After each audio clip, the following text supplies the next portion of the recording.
Piran has lived his entire life in this damn underground bunker. His every day begins with brutal training. He does hundreds of push-ups with incredible weight on his back, and when he finally collapses from exhaustion, his father shows no mercy. He beats him for being too weak. In fact, his father beats him for any reason, and for no reason at all. And so it goes, day after day. That's why Piran has only one dream: to leave this bunker and see the outside world. The only thing he has is an old family photo, which gives him the confidence that his mother loves him. But his father, who locked him in this bunker, doesn't think so. He constantly repeats that she is dead, but our MC refuses to believe him, because he's such a bastard. He locked Piran here and repeats every day that he will never leave this place, because soon there will be an apocalypse outside where everyone will meet their end. The only thing that brightens Piran's days are books about the outside world, the world he so desperately wants to see with his own eyes, to finally find his mother and new friends. But reality is cruel, and all he sees now is his father's boot, which quickly brings him back to the harsh present. To get out, Piran must get the keys to the bunker, the ones his father always carries with him. And so, during one of the training sessions, he decides to take his shot.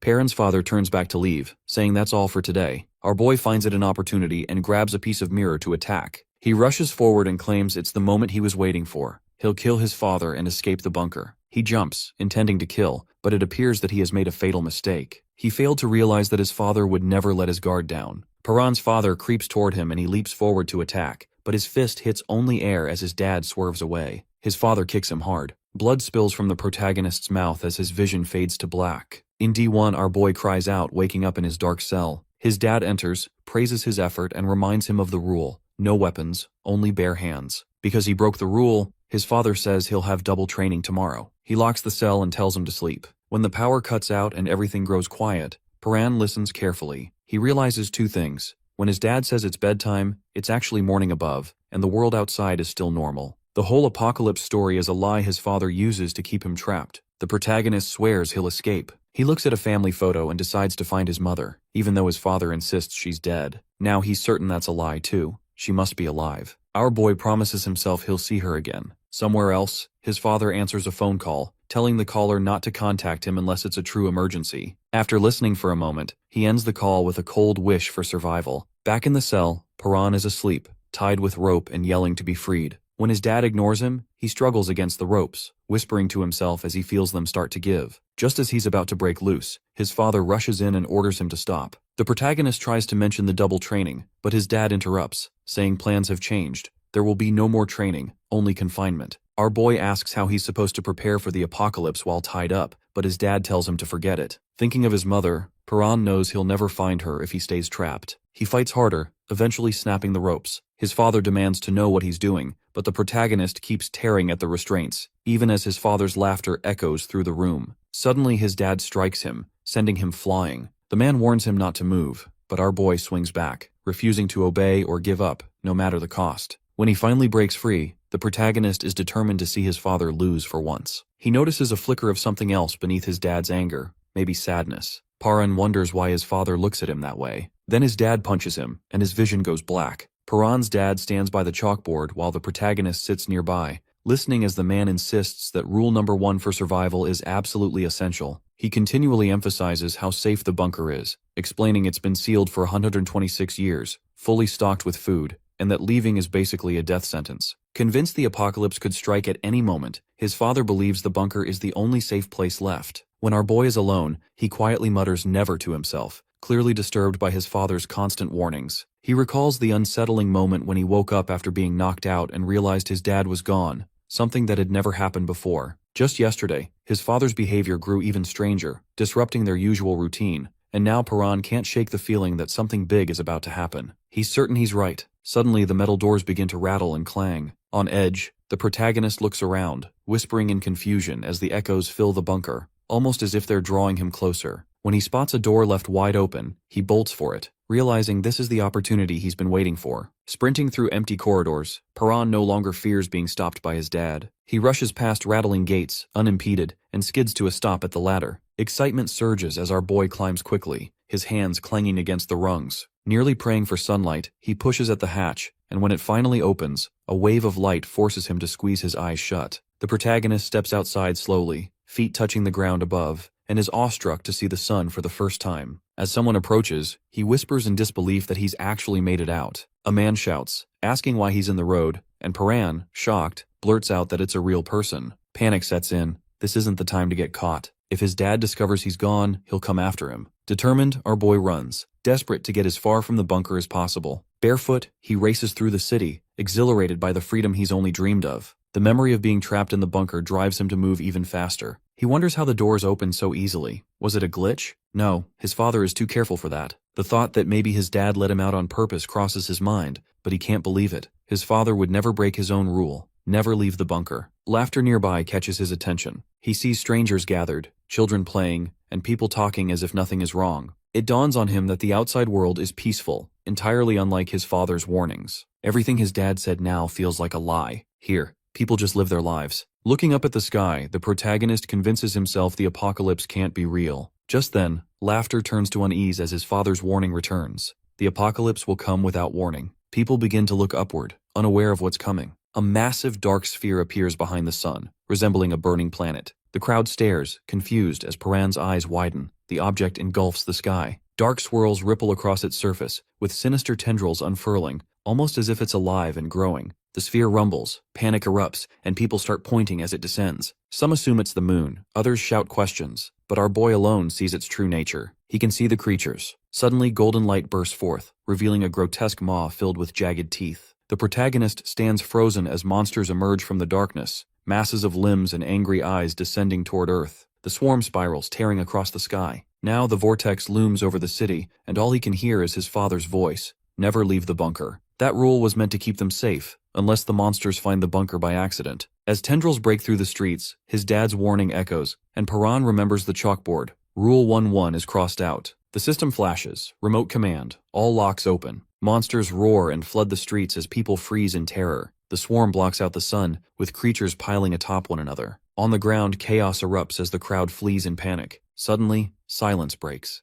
Tendrils lash out, grabbing a man whose screams echo as he's dragged away, his glasses shattering, and his body torn apart. His head rolls across the pavement as people panic, shoving and screaming. Amid the chaos, someone desperately asks what the thing is, while another yells for everyone to run. People trample each other trying to escape. In the middle of it all, a man wearing headphones walks forward, seemingly oblivious to the chaos. The boy with headphones pauses, noticing movement above just as a monstrous mass crashes down, shaking the street. A hulking beast, crackling with energy, rises, each step sending shockwaves. Another winged creature lands with a thunderous boom, spinning as more monsters close in, crushing anyone who falls. People scream for help, someone begs for the police, but another shouts that the phones are already out. Panic is everywhere as the protagonist stands amid the destruction, his father's grim warning echoing. When the apocalypse comes, the world drowns in blood, screams, and ashes. Bodies are strewn across the ruined plaza as our boy stares in shock, a giant dark vortex looming over the city. A timestamp flashes D1. People scream as the devastation continues. D1 becomes D0. The apocalypse isn't approaching, it's already here. The ground splits open, buildings collapse, and monsters flood the streets. The final words make it clear, the apocalypse was already underway. A spiral of monsters towers over the city as Piran lands on the road. He realizes his dad was right about the apocalypse. It's real. Lifting his head, the protagonist understands that if the warning was true, then losing his mom must be true as well. He clenches his teeth, accepting that she's gone. Explosions erupt, footsteps thunder, and crowds scatter in panic. The swarm of monsters charges down the streets, roaring and sending people fleeing. As the creatures approach, someone grabs Piran's arm and pulls him away. His dad drags him through the chaos while monsters tear through the crowd. The man shouts not to stop as survivors dash for safety. One man is pulled down and devoured, but our boy keeps running, rounding a corner with the horde close behind. His father warns of more monsters ahead, pulls him along, and they leap over a barrier. The street is packed with people trying to escape. Cries for help fill the air as tendrils drag people into monsters' mouths.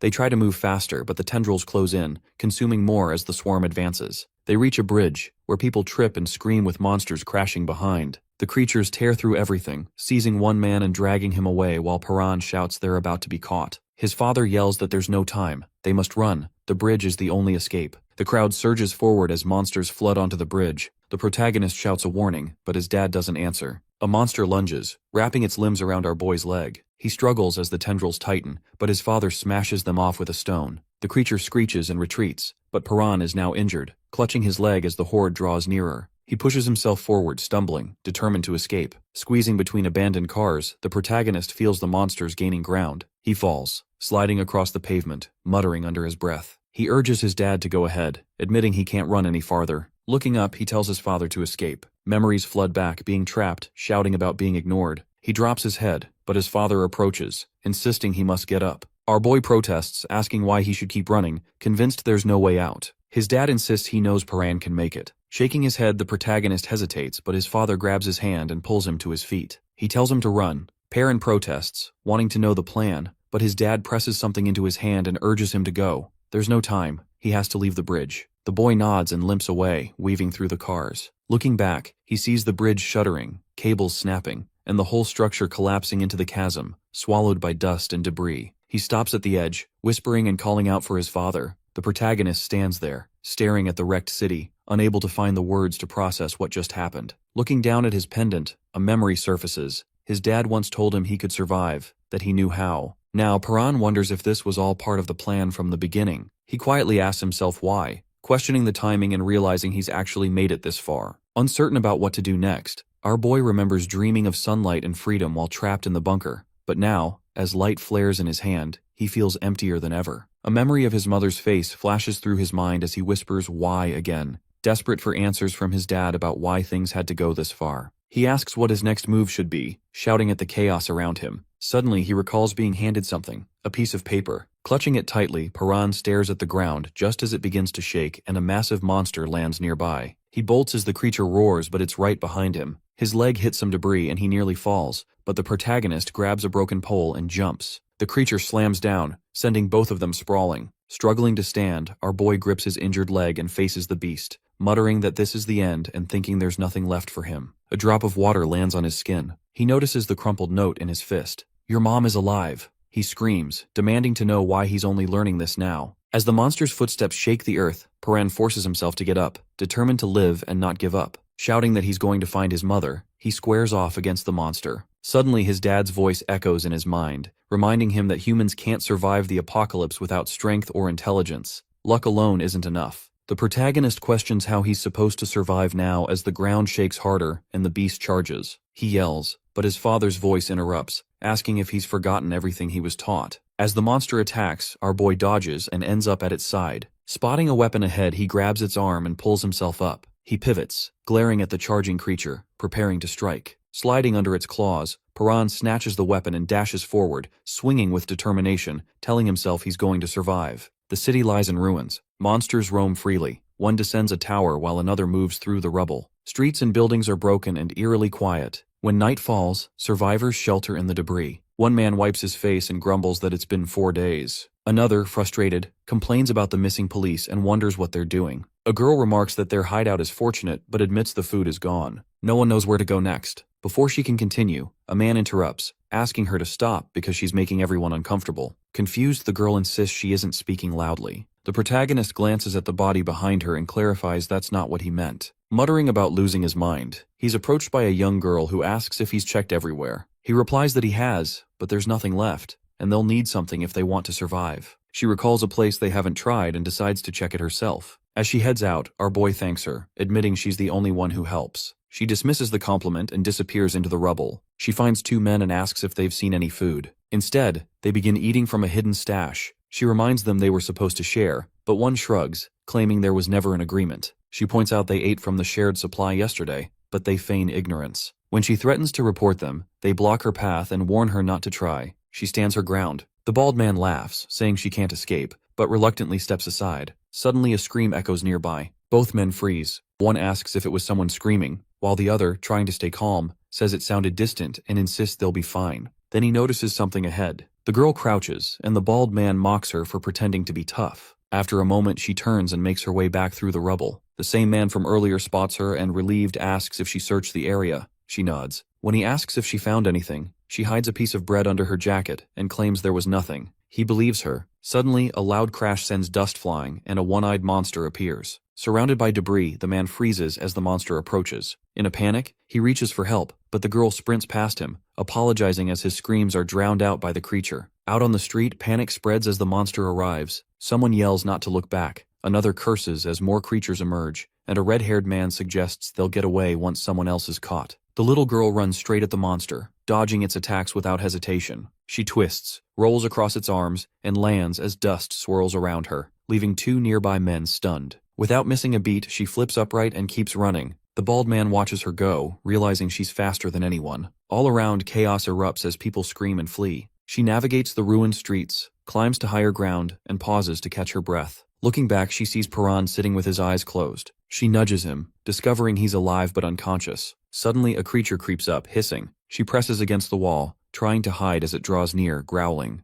The little girl grabs the protagonist to help him up. The monster looms over them, and now it's just the two of them facing the threat. The rubble settles, and a little girl tries to catch her breath. She turns around to find Piran lying on her lap. He starts shaking, anxious to know who she is and what she's doing. She stammers, while the protagonist silently vows never to drop his guard again. She tries to explain that she only covered him to keep the monsters from seeing him, but her words are drowned out by his father's warnings about people who only use others and toss them aside. Our boy reminds himself not to trust anyone, even as his stomach growls, since he hasn't eaten since leaving the bunker. Weak and barely able to stand, he asks about food. She claims she doesn't have any, but a piece of bread slips out of her pocket, catching his attention. She tries to dismiss it, but Piran calls her a liar and considers taking it. In the end, she tears the bread in half and gives him a piece. He hesitates, unsure why she would share, and she tells him he now owes her 5 times as much food in return. He agrees. After eating, the protagonist gets up to leave, but she chases after him, warning that monsters are still nearby. He stops when he realizes she knows the area well, and she admits she's lived there her whole life. Our boy studies her, weighing whether to trust her, but she insists she knows the place. He asks if she can lead him to the subway station. She sighs, agrees to show him, but regrets giving up her bread. Curious, she asks why he's so determined to reach the subway. Piran explains it's safe, there's food, possible escape routes, and most importantly, it's underground, making it harder for monsters to find people. Soon she stops and tells him they've arrived. He's doubtful, but she assures him it's the entrance. An older man appears, confirming it's the right place and inviting them to follow him. He leads them down hidden stairs into the subway, which is crowded with survivors. The old man recalls the monster's earlier attack, forcing everyone to take refuge, and notes how the protagonist found the place by chance. He explains that people only go above ground for medicine, and these two are the first newcomers in a while. Piran surveys the crowd, worried that more people might mean more trouble, but he senses that everyone here seems trustworthy. He finally relaxes. The old man introduces himself as Baeom Hwang, a doctor, and explains he met them while searching for medicine. He asks for their names, and the girl steps forward, introducing herself as Haru, a student at Gasang Middle School. Baeom recognizes her uniform and mentions his hospital was across the street, but Haru looks puzzled and insists there was never a hospital there. Noticing our boy's rough state, Baeom asks for his name. The protagonist hesitates, thinking of his journal, and admits he doesn't have one. Baeom nods, telling him to share it when he's ready. Suddenly, a red-haired kid rushes in, reporting that someone's condition has worsened, and Baeom hurries over. Although he'd already tried to treat the wound, it has deteriorated, and now requires emergency surgery. Baeom prepares his tools, while Piran recalls stories about dishonest doctors who only help for payment and wonders what Baeom's motives are, as others question if money even matters anymore. Baeom remains composed, insisting that surgery is his job and that he never loses a patient. He begins the operation, reassuring everyone that things will be fine. When the procedure ends, the patient hugs Baeom in gratitude, yet our boy continues to watch, unsure whether to trust him. As Baeom tells the patient to rest, a badge falls out, revealing that Baeom Hwang is actually a veterinarian. He readies his tools and warns that the next part will be painful. When the patient panics and begs to be untied, Baeom refuses, explaining that any movement could be fatal. The patient protests about Baeom's veterinary background, but Baeom insists that humans are animals too, so the treatment applies. The patient keeps struggling, and Baeom suggests anesthesia,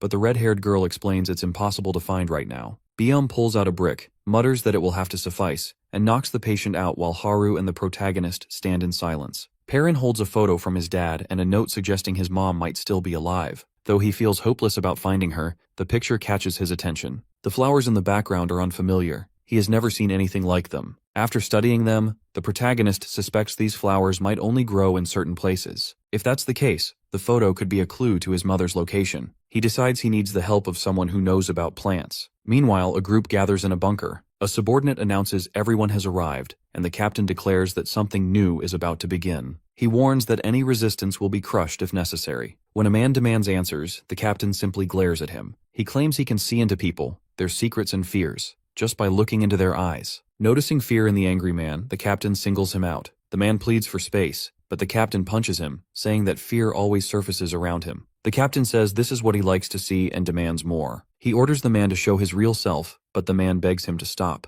A subordinate interrupts to report that an old man, A girl, a boy, and an injured man are missing. The captain decides to deal with it himself, then orders the angry man to be tied up and left outside, ignoring his protests. Exhausted from days of vigilance against monsters, our boy dreams of being dragged deeper and wakes abruptly to find strangers surrounding him, demanding to know who he is. A blonde-haired man gives him 2 minutes to prove himself or be forced out, mocking him and saying that running won't help. As Piran stands, the captain reconsiders his earlier judgment about the protagonist's curiosity. The blonde man asks how he plans to fight them off, but he turns the question back on him. The captain grins, urging our boy to reveal what's behind his eyes. The blonde man tells him he should have run, but Piran says he only needs 2 seconds to take him down. The blonde man then pulls a blade as the protagonist looks for his missing photo. The man taunts him with the picture, saying he found nothing else of value. Our boy threatens to kill him if the photo is damaged. The captain seizes it and threatens to tear it up while Piran is beaten and questioned about why a piece of paper matters so much. The captain announces the protagonist isn't being expelled. He saw something different in his eyes, a deeper darkness, so he instructs the man to watch over him and to never let the picture out of sight. The man admits Piran unsettles him, but holding the photo seems to keep our boy powerless. Haru checks if the protagonist is okay, but he lashes out, pushing her away. She asks why he's taking it out on her, saying she only wanted to help. He insists he doesn't need help and tells her to back off. She shouts her name, Haru, telling him to remember it, but he dismisses her. Beom asks Haru what's wrong. She says Piran is impossible, and Beom agrees something is off. Our boy remembers his dad's warning to never trust help. Watching the man with his photo, he considers snatching it back but decides against risking the only thing he has left from the bunker. He waits for a better chance. The captain gathers everyone and gives them 2 options: follow him or be thrown out, using the tied-up man as an example of what happens to those who refuse. He explains the captive tried to cause trouble and is being expelled, warning that his word is law. For most, siding with him seems like the only way to survive. Beom, however, says he's too old to comply. If he follows the captain, he'll let his patience down, so he chooses to remain independent. The captain pressures Haru to decide, but she points out she isn't the only one refusing. Piran, Haru, Beom, and a few others stand together, openly defying the captain. A red-haired girl jolts awake, grumpy and shouting about why no one bothered to wake her up. She curses, insisting she never wanted to be here anyway. As panic sets in, she claims everyone is doomed, targeted, and about to be tortured. Meanwhile, a calmer person shrugs off her worries, unconvinced things will get that bad. The red-haired girl glances over uncertainly, wondering if that could be true. The calm one just grins and jokes that maybe they'll starve or be thrown to monsters instead. Her face goes pale. She thinks he's lost it, but sudden loud noises outside interrupt the tension. A girl rushes out, only to be scolded by a man who apologizes to Beom for not keeping an eye on things. Beom drops to one knee and tells the girl to listen to her dad, but she mutters under her breath before stomping off, yelling that he's not her father. She insists her real dad is still out there searching for her with her mom. The man clarifies that he isn't her father, just someone she met while running away. He explains that after she got separated from her parents, he decided to look after her until they could reunite. When another boy steps in, a man lays down the rules. No one is allowed out of the room by order of the captain, and anyone who disobeys will be punished, regardless of who they are. Someone else adds that being a kid won't get him any leniency. Meanwhile, the boy looks around, trying to spot the man who took the photo. Elsewhere, it's mealtime. Guards hand out food, stating it's strictly 1 meal per person. The red-haired girl protests, complaining that their portions are much smaller than everyone else's. The guard repeats that it's the captain's order and insists they don't need much since they're stuck inside. The girl's hands shake with anger, and someone nearby tenses, sensing trouble. Simeon mentions he hasn't seen Chicken Comb. Whispers spread. Everyone knows Chicken Comb as the captain's right-hand man, notorious for breaking rules, wandering where he pleases, and frightening people with his strength. He's the type who smiles while beating someone up. Chicken Comb strolls by just as the little girl trips and spills her food on his vest. He gives her a dark grin, warns that annoying him leads to regret, and tells her to come with him. People whisper, convinced he's capable of hurting a child without hesitation. The girl trembles as he growls that running around is dangerous and orders her to follow, but it's clear he's heading for the group. Someone calls out in surprise. Chicken Comb turns to the guard and asks for a favor, give the girl another meal. The guard hesitates, reminding him about the 1 meal rule, but Chicken Comb towers over him and demands the guard's own meal. He hands it to the girl. The guard is confused, suspecting Chicken Comb has something cruel in mind, perhaps planning to force-feed her as punishment. Suddenly, the man looking after the girl bursts in, grabs her hand and demands everyone back off. He insists on knowing what's happening. Chicken Comb seems puzzled, asking what he did wrong, but the man just calls them all thugs and leaves with the girl. Chicken Comb pauses, then grins as they walk away. 2 girls notice there are more guards around now, and the boy mutters under his breath, debating whether to confront the blonde man himself. The blonde girl turns away in silence. Later, the girls sit quietly together. One shifts, noticing the boy alone in the dark. She approaches, but he grabs her wrist, eyes fierce, and accuses her of trying to set him up. She protests, saying she only wanted to talk. He repeats her words, suspicious, and asks if he just hates talking. She wants to know why he cares. He tells her to get to the point. She asks why he always sits alone, wondering if he's just shy. He snaps that all humans are his enemies, so there's no point in getting close to anyone. She insists she meant no harm, but he remains unconvinced. She sighs, telling him to think what he wants, but urges him to make up with Haru. He says he and Haru never fought and labels her just like everyone else, still human. The girl explains that Haru cries herself to sleep every night and seems burdened by something. She thinks a friend her age might help, but the boy dismisses it as pathetic. He argues that sadness is weakness, and survival should be the priority. She hesitates, then asks if he's ever lost someone he loved. He says no, claiming it will never happen. He has no one to lose and nothing to be sad about. She suggests that sounds lonely, but he insists he's fine. She tells him that if he ever dies, she will feel sad for him. He rolls his eyes, calling it ridiculous, and promises he won't be sad if she dies. She laughs, coughs, apologizes for talking too long, wishes him good night, and leaves. Nearby, the red-haired girl wakes up again, groaning about never being able to get any sleep. Piran heads into this underground shelter, and there's this blonde guy who steals his picture. It's basically the only thing that could help him find his mom. Suddenly, gunshots ring out, and the thief starts messing with our boy, saying it's punishment for trying to escape. But Piran just stares back, totally unafraid, telling him to drop the photo and just fight instead. The blonde one starts shaking, realizing the only thing our protagonist cares about is that picture, not even his own safety. He rants about how Piran probably needs another beating, clutching the photo like it's gold. Our boy thinks about his dad's old line that people are all born bad, but he also remembers little moments of kindness he's seen. Then the girl from earlier rushes in, looking shocked, while Biom checks him over, insisting he has to clean up his wounds. Piran's not into getting patched up, but he takes some food that she saved for him. Just as he's about to thank her, she starts coughing really hard. Biom says she needs medicine, but they're all out. He warns things will get even worse without it, but she stubbornly refuses to let anyone risk themselves for her, even as the coughs rack her. Our protagonist gets anxious and asks what happens if there's no medicine. Biom doesn't answer right away, but before he can, thugs show up. Meanwhile, the one with the photo is grumbling about the captain wanting him to show it off, wishing he could just kill Piran and be done with it. Then Biom gets ordered to help some outsiders right away. He refuses, saying he's got someone critical to take care of, and the thug starts questioning whose side he's on. The girl, weak as she is, says she'll go upstairs for medicine herself, but Biom won't let her, warning she wouldn't make it. He steps up and says he'll go with her, but then the thug just stabs her, making some twisted joke about how easy it could have been to help. Everyone's in shock as she crumples, blood spreading across the floor. Piran feels her life slipping away, and then some weird energy starts glowing from her wound, knocking him back. He can't help thinking how fragile people are as he sees that glow pulsing and her life fading. Her hands shake as she reaches for him, and she manages to whisper, reminding him of the time he said he wouldn't care if she died. Then her hand just drops, completely still. The thug wipes his knife clean while Biom yells at him, calling him a monster for killing without blinking. The killer just shrugs it off, claiming he saved Biom by keeping him from being forced above ground. He adds that they can't lose a doctor just because of one dying woman. Piran just stands there as the thug taunts him, asking if he's scared now. Our boy stays quiet but looks up. The thug waves his bloody knife, and that's when he notices he doesn't have the photo anymore. Piran spots it on the ground, must have dropped it when he pulled his blade.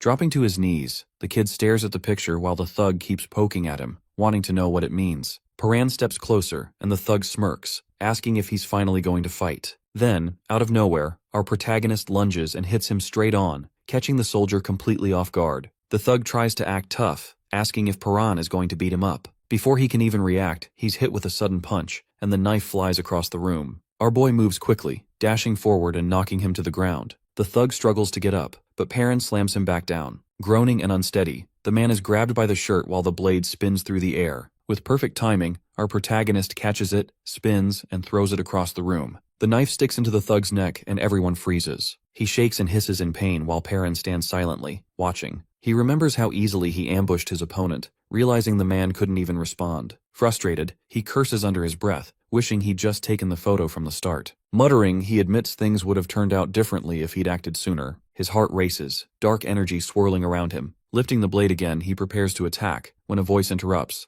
Someone warns there's no going back after killing. Biom approaches, worry written on his face. Piran hesitates, repeating the warning to himself. Angry, he questions why anyone would care about the thug. Biom says he's actually worried about him. His fist trembles as the older man asks if killing is really necessary. Silent and conflicted, Piran looks down and admits there's no need. He thinks of his father, recalling how just crippling someone is enough to inspire fear, but then hears that mocking voice, accusing him of being too weak. He laughs bitterly, accusing Piran of being afraid to kill. Steadying himself, our protagonist decides he will never become like these people. Even if the world ends, he wants to survive without needless killing. He drops the knife, and Biom's face lights up with relief. Turning away, Piran insists it's not because of Biom, but because he refuses to sink to that level. He admits there's no real reason to kill, thinking of his missing mother. Whether she's alive or not, he realizes she wouldn't have wanted this. He steels himself and steps back. Sensing an opportunity, the thug charges, thinking he has a chance now that the blade is gone. Piran reacts instantly, spinning and striking with a quick series of blows, knocking him down. As he stands over the beaten man, another survivor picks up the photo. Piran sharply asks what he's doing. The man mutters that it must be important, then awkwardly wipes it off and tells him to keep it safe. More people gather around a covered body. Biom notices Haru and the little girl are missing. The babysitter recalls they went to the bathroom and says it's lucky they didn't see the chaos. One survivor points out that Piran held back when he could have finished the fight, but our boy shrugs and says something of his was taken hostage. The man scoffs, calling it scrap paper, but Piran's glare hardens as he insists it matters. The room falls silent as he raises a question. Holding up the photo, he explains he wants to know where the flower in the picture grows. People look at it but admit they've never seen it before. The red-haired girl asks if he knows where the photo was taken, and he says that's why he's asking. The babysitter comments it'd be easier if the internet still worked, but now all they have is that single clue. Biom asks why it matters, and Piran bluntly says he plans to go there. Whispers ripple with worry, and Biom warns it's impossible to survive above ground with monsters around, but our protagonist is determined. He'll survive and find his mom.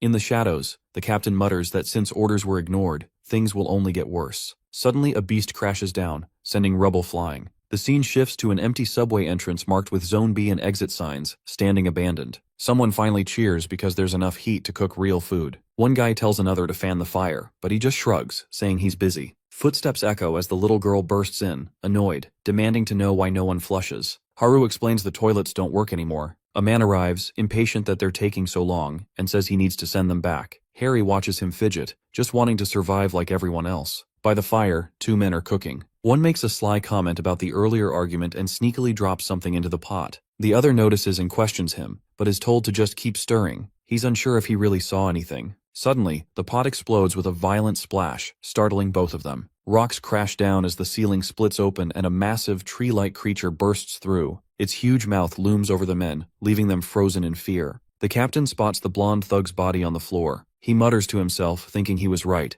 There are people like this everywhere. Memories rush back, reflections of how some are just monsters in disguise, and now real monsters walk among them. Behind him, strange creatures begin to swarm in. Someone yells for him to be careful, warning that the boy is stronger than they thought. The captain ignores it and gets knocked back. Piran stands his ground, eyes sharp. The leader gets up, calls everyone else weak, and locks eyes with our boy. He says he doesn't need advice from weaklings. What he wants is Piran. He tells him to wipe off that smug look and promises to show who's in charge. Charging forward, he wonders if he'll finally see what's inside this kid. They stare at each other, tension rising, but darkness begins to close in. Within it, something moves. The captain's eyes widen as he realizes it isn't him looking into Piran, but Piran looking into him. The darkness twists, teeth snap shut, and suddenly he understands. He's the one being watched. Panicked, the captain collapses, flailing and shouting. His crew rushes over, calling his name, but he's unresponsive. Our protagonist stands there, eyes glowing, while silence grips the room. The captain gulps, realizing he almost got consumed.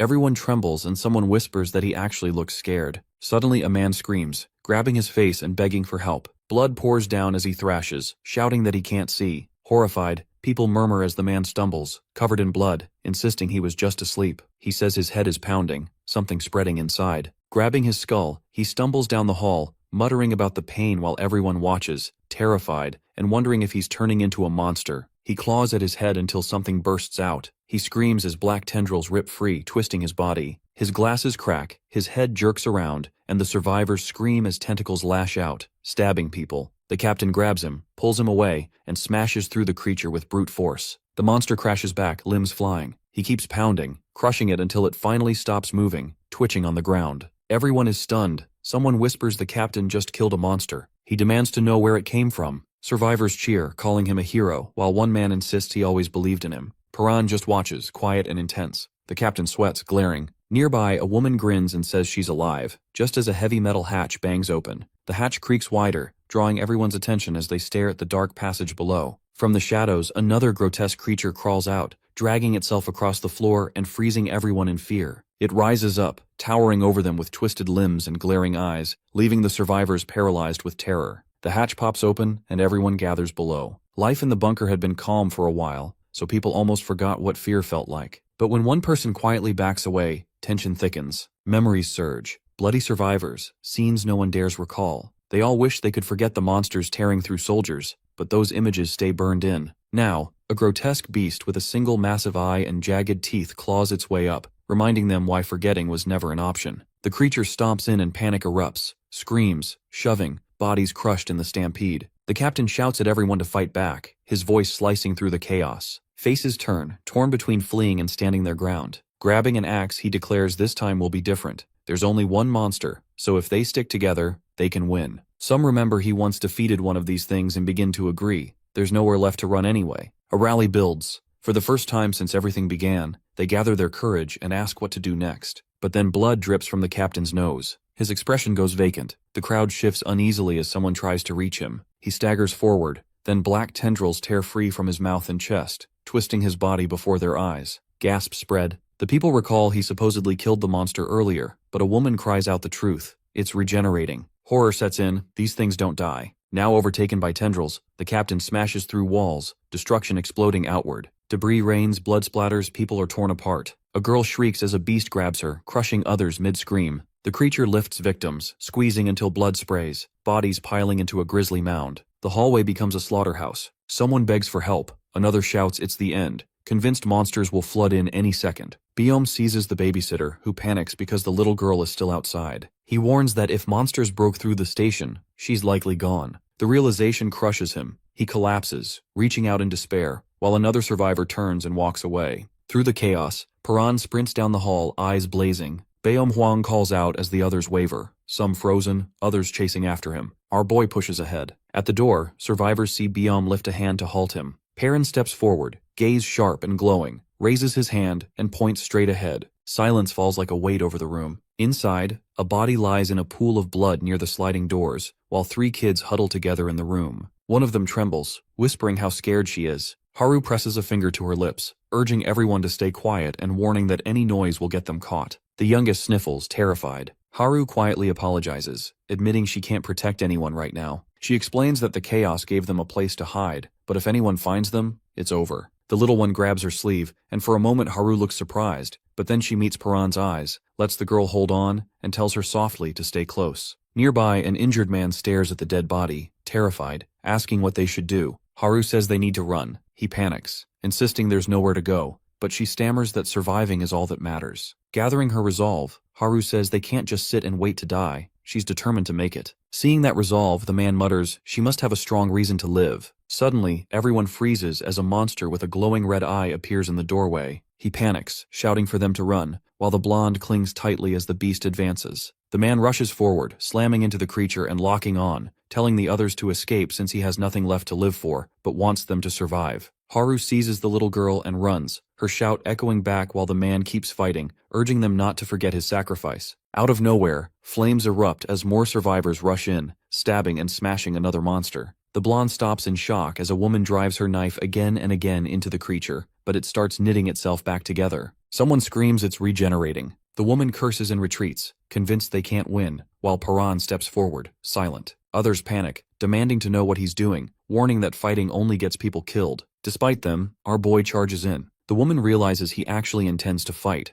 thinking he must have a death wish since even the captain couldn't beat one. The monster screeches and lunges, but Piran ducks low, seizes it, and yanks hard. Bones crack. He flips forward, leaps high, and lands crouched. Everyone stares in disbelief as he tears through the monster's tendrils with his bare hands. The beast thrashes, but our protagonist stays calm, ripping it apart piece by piece. Biom and the woman watch, stunned. She mutters it doesn't matter, since even the captain killed one before, but more horrors crawl from the shadows, roaring. Still, Piran stands firm, unfazed, locking eyes with them. As they charge, he bolts forward and smashes a giant one in the mouth with devastating force. Another lunges, but he springs up, slams down, grabs it, and rips it apart. Tendrils snap and scatter under his blows. Biom and the woman are sure he's finished, but Piran emerges untouched, surrounded by writhing limbs. Biom mutters in awe that the boy is still alive, and the woman can't even speak. Despite the monsters regenerating again and again, everyone watches as our boy holds his ground. He takes a deep breath, his father's words echoing. Every living thing has a source that gives it life. A glowing flower flashes in his memory, and his father's voice repeats, "Destroy the source. Once you find it, smash it." Piran darts through the horde, eyes searching. He lunges at one, tears it open, and there it is. A glowing seed deep inside, the true source. Steeling himself, he drives his weapon straight in. A burst of energy erupts. Tendrils whip violently. The monster convulses as he pushes harder. Breathing raggedly, Piran stands over the wreckage, the shattered seed glowing faintly at his feet. The survivors stand in shock, staring down the hallway. One whispers that the monster is really gone, while Biom watches a blood-soaked figure move past the wreckage. Haru pulls another girl along the corridor when a loud boom rattles the bunker. She shouts that something is coming, and their footsteps echo frantically as they break into a run. Racing around a corner, Haru suddenly comes face to face with a massive creature charging straight at her. She tries to leap aside but slips and crashes to the floor. The monster locks its glowing eye on her. She glances back, hearing those heavy steps pounding closer. Then, without warning, a swirling void rips open before her, pulling her vision into darkness. Shadows twist and churn as a strike slices past. From behind, Biom gasps, barely able to form words.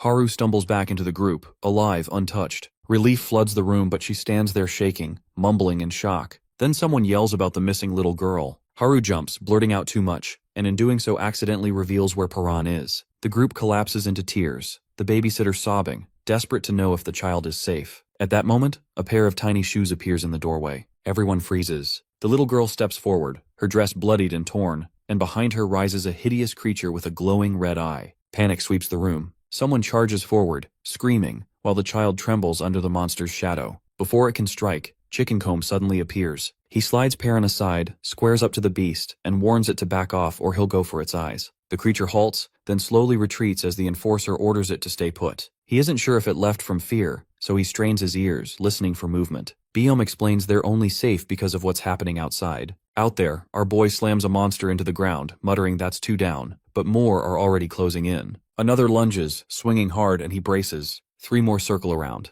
Piran thinks if there weren't so many, he could clear the area and make it safe, but now survival is all he can aim for. With nowhere to hide, he knows a single mistake could end him, and worse, more creatures might appear at any second. Exhausted, our protagonist considers breaking away to find another shelter, but the thought hits him. If he leaves, everyone inside will die. He wonders why that should matter, but then remembers the girl who was stabbed, and her final words. Distracted, he drops his guard. A monster slashes across him, blood spraying as he crumples. Clutching his wound, he lifts his gaze as a shadow looms over him. Chickencomb is there. The fighter tells him the others have explained everything, and that he knows Piran can kill these creatures. He asks how he can help. The babysitter snatches up his shield, ready to dive in, while the little girl watches in silence. Piran mutters under his breath, still not sure why these people insist on helping him. Chickencomb just shrugs, as if it's obvious. They all want to survive. The babysitter adds that if our boy goes down, none of them stand a chance, so backing him up is the only option. He extends his hand. Piran hesitates, then nods, telling them to create a distraction. He figures betrayal isn't likely when survival is the only thing keeping them together. A monster charges, and both Chickencomb and the babysitter move in to block, giving our protagonist a narrow opening despite his injuries. Chickencomb jeers at the beast, just the distraction Piran needs. He darts forward, strikes his first target, and cracks open the monster's glowing core, which pulses with wild energy. The creature fires beams of light, forcing him to weave and duck, but he doesn't give ground. Pushing through the onslaught, he grabs hold and spins it until the core is completely exposed. He shouts he's finally found the weak spot. Lunging in, he misses. Just as the monster begins charging a devastating blast, the beam fires, but the babysitter throws up his shield, straining to hold it back. That moment is enough. Piran regains his focus, drives his strike into the core, and smashes it apart. The beast collapses. Biom admits he'd only slow everyone down, and the red-haired girl agrees, especially with corpses twitching around them. Someone yells at a nearby monster, shouting that the captain is dead.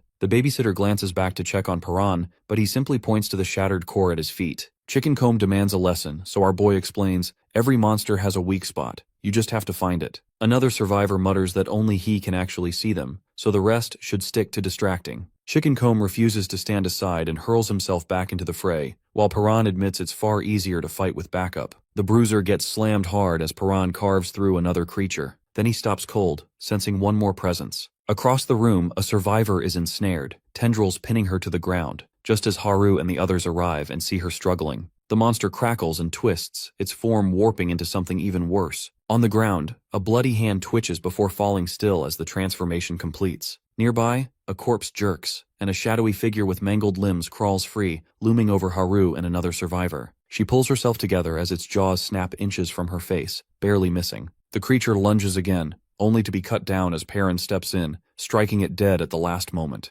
Haru stares in awe as our boy lands heavily, bleeding and exhausted, but still gripping the monster's glowing core, eyes fixed on its light. Biom rushes to him, insisting he needs treatment right away, and others scramble to help. Later, Piran wakes bandaged, Haru sitting close by, Biom exhaling in relief. Without hesitation, our protagonist tears off the wrappings. His wounds are gone, fully healed. Biom grabs his arm, stunned. Piran asks if the other fighter made it, and a familiar voice answers, alive. Chickencomb grins, bragging about his toughness. He shrugs, saying he helped because he wanted to, even if someone mutters he looks like one of the bad guys. The enforcer only laughs, insisting he doesn't take orders from anyone. Haru yawns as another voice comments how shady he looks, but Chickencomb just smirks, saying appearances don't matter, it's his style. Piran turns to Haru, asking why she's still around when she isn't even hurt. She snaps back, demanding what he'll do about it, then admits she was worried. Biom interrupts, reminding Piran that Haru stayed to help with his wounds. She yells she only did it because Biom needed her. Then Chickencomb cuts in, saying he remembers her from before, and surprisingly praises her speed during the fight. He describes how she dodged monsters like it was nothing, moving like the wind. Haru stiffens, clearly unsettled, and turns away as he steps closer. Piran quietly watches her walk off, remembering the stabbed woman's words, that he should at least try to make peace. Our boy calls out her name. He asks if that's really it,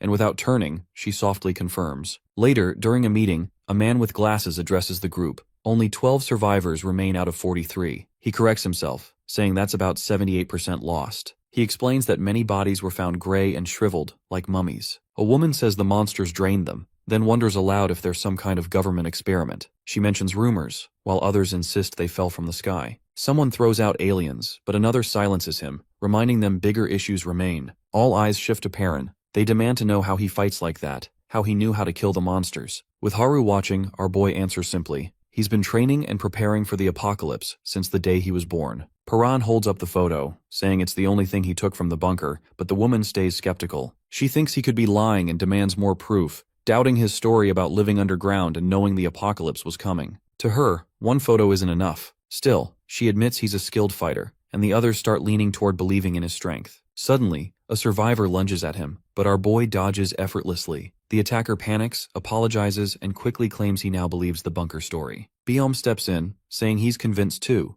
especially after treating all of Piran's scars. Thinking back on everything the kid has endured, Biom points out that no one their age could have survived so much. That makes Haru curious, so she asks about the scars. Piran explains he earned them every time he tried to escape the bunker, calling them proof he never gave up. He says he doesn't see them as painful memories. Another man asks why he didn't warn people about the apocalypse. Our protagonist recalls something his dad once said, admitting he believed his father never planned to warn anyone. He confesses he doesn't exactly trust people, but adds the group has helped him, and now he's starting to question whether all humans are as bad as his father claimed. A survivor tells him he's important because he's the only one who knows how to kill the monsters. Chickencomb suggests that finding his mom might help them understand the creatures. Another warns they've only survived thanks to luck and the blocked entrance hiding them, saying the collapsed path is their only shield. If monsters break through, they're finished. The only way out is squeezing through a single gap in the debris. Despite the warnings, they head to storage but find it buried under rubble. Panic spreads, since that was their food supply. A cold voice cuts in, saying it's no longer food storage. Biom says they need a team to search for food and asks for volunteers. Chickencomb immediately raises his hand, saying he needs fresh air, but someone points out he's still injured. He insists he can go, but Biom refuses, saying he has to recover. Others add that going above is suicide. Even a cloaked figure agrees. Biom looks troubled. There's only enough food for a week. Piran steps forward, calm and firm, saying he'll go. Biom is grateful, but our boy says he wanted to anyway. He hopes to find other survivors, someone who recognizes the photo, or maybe even a safer base. 2 more survivors volunteer, including a girl about his age. She admits Piran risked his life for everyone, while she would have just run away. When someone calls for Haru, she doesn't respond, clearly rattled. Piran notices her hesitation and asks what's wrong.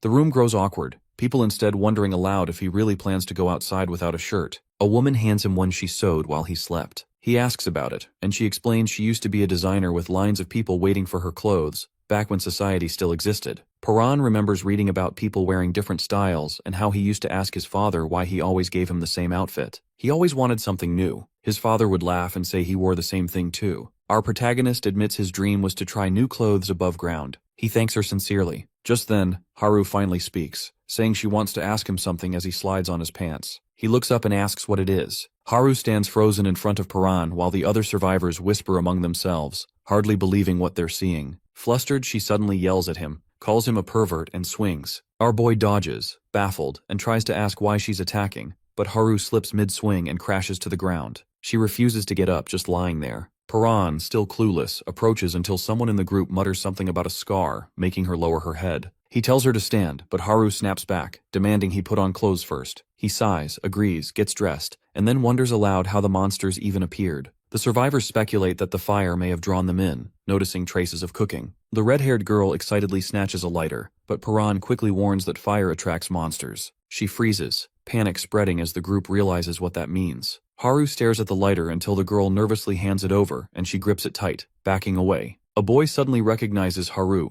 calling her the track star from Gasong Middle School, saying he spotted her scar right away. He claims it looks cool, though Haru privately feels otherwise. To her, the scar is nothing but proof of fear and cowardice, never something to admire. Her mind drifts back to classmates laughing, to how she always felt weak. Flashback. Her first day at middle school, nervous, clutching her bag, while her parents wish her luck and urge her to study hard. Her brother cheers, her new classmates whisper curiously, and her parents watch with worry. Her father quietly wonders if she'll be okay, remembering how cheerful she used to be. Her mother mentions how anxious she's been since the incident, how much she struggles every day. Memory sharpens. Young Haru, cornered by a shadowy man who grabs her and raises a knife as her parents scream. She bites him, breaks free, but collapses. Trembling, she stares up as blood sprays when the blade slashes her. Her father rushes in, her mother cries out, her vision fades. She wakes in a hospital bed screaming, her parents clutching her, assuring her she's safe and that the man was arrested. But even as they hug her, she keeps shaking, staring at her bandaged scar, still terrified. At school, Haru sits quietly while classmates chat about scary experiences. She gazes out the window and sees shadows, hallucinations of the man. A girl asks what frightens her most. Another repeats the question. Haru hesitates, unable to answer. Later, she admits she fears dying.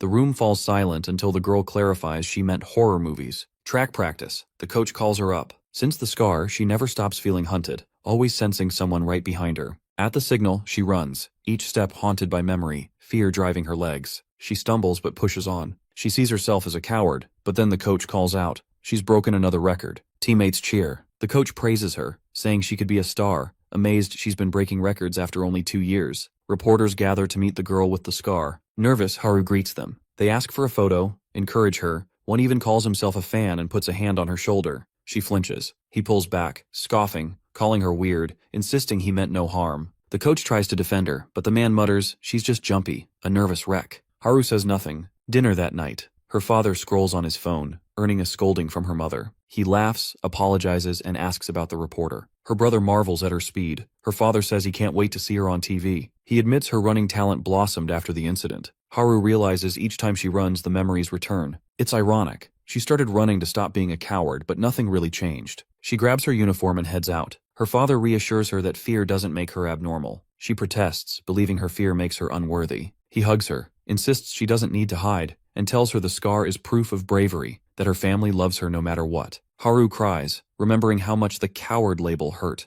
how desperately she tried to change, not realizing what truly mattered. She recalls her family embracing her, her father's voice reminding her she isn't broken, that it's okay to be afraid. He holds out his pinky, asking her to promise not to cry even when she's scared. Haru agrees, determined. Just as they prepare to leave together, disaster strikes. Something crashes through the building, debris rains down, her father looks stunned, and the family rushes out into a shattered city. The massive stone giant appears just as Haru's dad collapses, struggling to rise again. He catches her gaze as she calls out to him. Stumbling, he warns her not to come closer when she rushes toward him, worried about his wound. Haru freezes, torn, eyes brimming with tears. He tells her she could still escape if she wants to. Determined, he insists he'll look after Mom and Soil, but she refuses to leave. Screaming, she cries that she could never abandon him, that he means everything to her now. She swears she can't run, promising she'd never forgive herself if she did, and breaks down, eyes locked on her father's back as he shields her from the oncoming monsters. Suddenly light bursts around him and everything fades. Now Haru is racing through darkness, her father's words echoing, It's okay to be scared. Nothing's wrong with you for feeling that way. Still, she refuses to accept it. She pushes herself harder, remembering his kindness but admitting she always kept running away. Clenching her fists, she promises herself she's done running. Standing before Piran, she declares she's coming too, that she'll never run away again. Monsters prowl the rooftops as survivors edge into the city. The group sneaks past a lurking beast. It roars, but they duck behind cover and slip away. One survivor exhales in relief, another cracks a nervous joke, and our boy assures them it's safe. Haru hears someone ask about the map. Piran holds up a piece of paper, and she watches him explain they need to make one. When she repeats his words, his tone hardens. A map is as vital as food. Haru offers to help since she knows the area, but falters, realizing the city is unrecognizable now. They gather supplies, but far less than expected. Piran points out most of the food has spoiled. A bespectacled survivor suggests eating the perishables first. Haru hesitates, saying they should wait until they're back at base, but the other insists the food will rot soon, and they risked their lives getting it. Better to eat now. Another argues that people are waiting back at base, but our protagonist tries a piece and says it's good. He remarks that bunker meals were just bland nutrients, and this tastes incredible by comparison. Haru teases him for not even knowing what bread was before, and he scowls. He hands her some food, reminding her of their earlier deal, saying now they're even. Piran warns everyone they must stay hidden or risk being forced to fight. He can handle monsters, but noise will draw a horde. Silence is survival. Suddenly, he halts as a creature drops down between the towers above. His voice sharpens. They must not let the monsters discover them. Piran warns everyone not to let the monsters catch on. Haru and the others freeze. He tells them that if they're discovered, their only chance is to split up and run. Gripping Haru's shoulder, our boy reassures her that the creature hasn't noticed them yet. Someone whispers a question, but before they get an answer, Piran hurls a can, and the metallic clang echoes. The monster reacts instantly, proving it's drawn by sound. He calms the group, signals for silence, and explains that fighting recklessly will only attract more of them. They need to end the threat in a single blow. His mind flashes back to the basement. Someone had handed him a weapon there, admitting he'd never go above ground himself but wanted to help. The weapon had been designed specifically for Piran's fighting style, crafted to pierce the monster's weak points. Our protagonist grips it now and charges forward, driving the weapon deep into the creature's core. As he looks down at the weapon, his dad's voice echoes,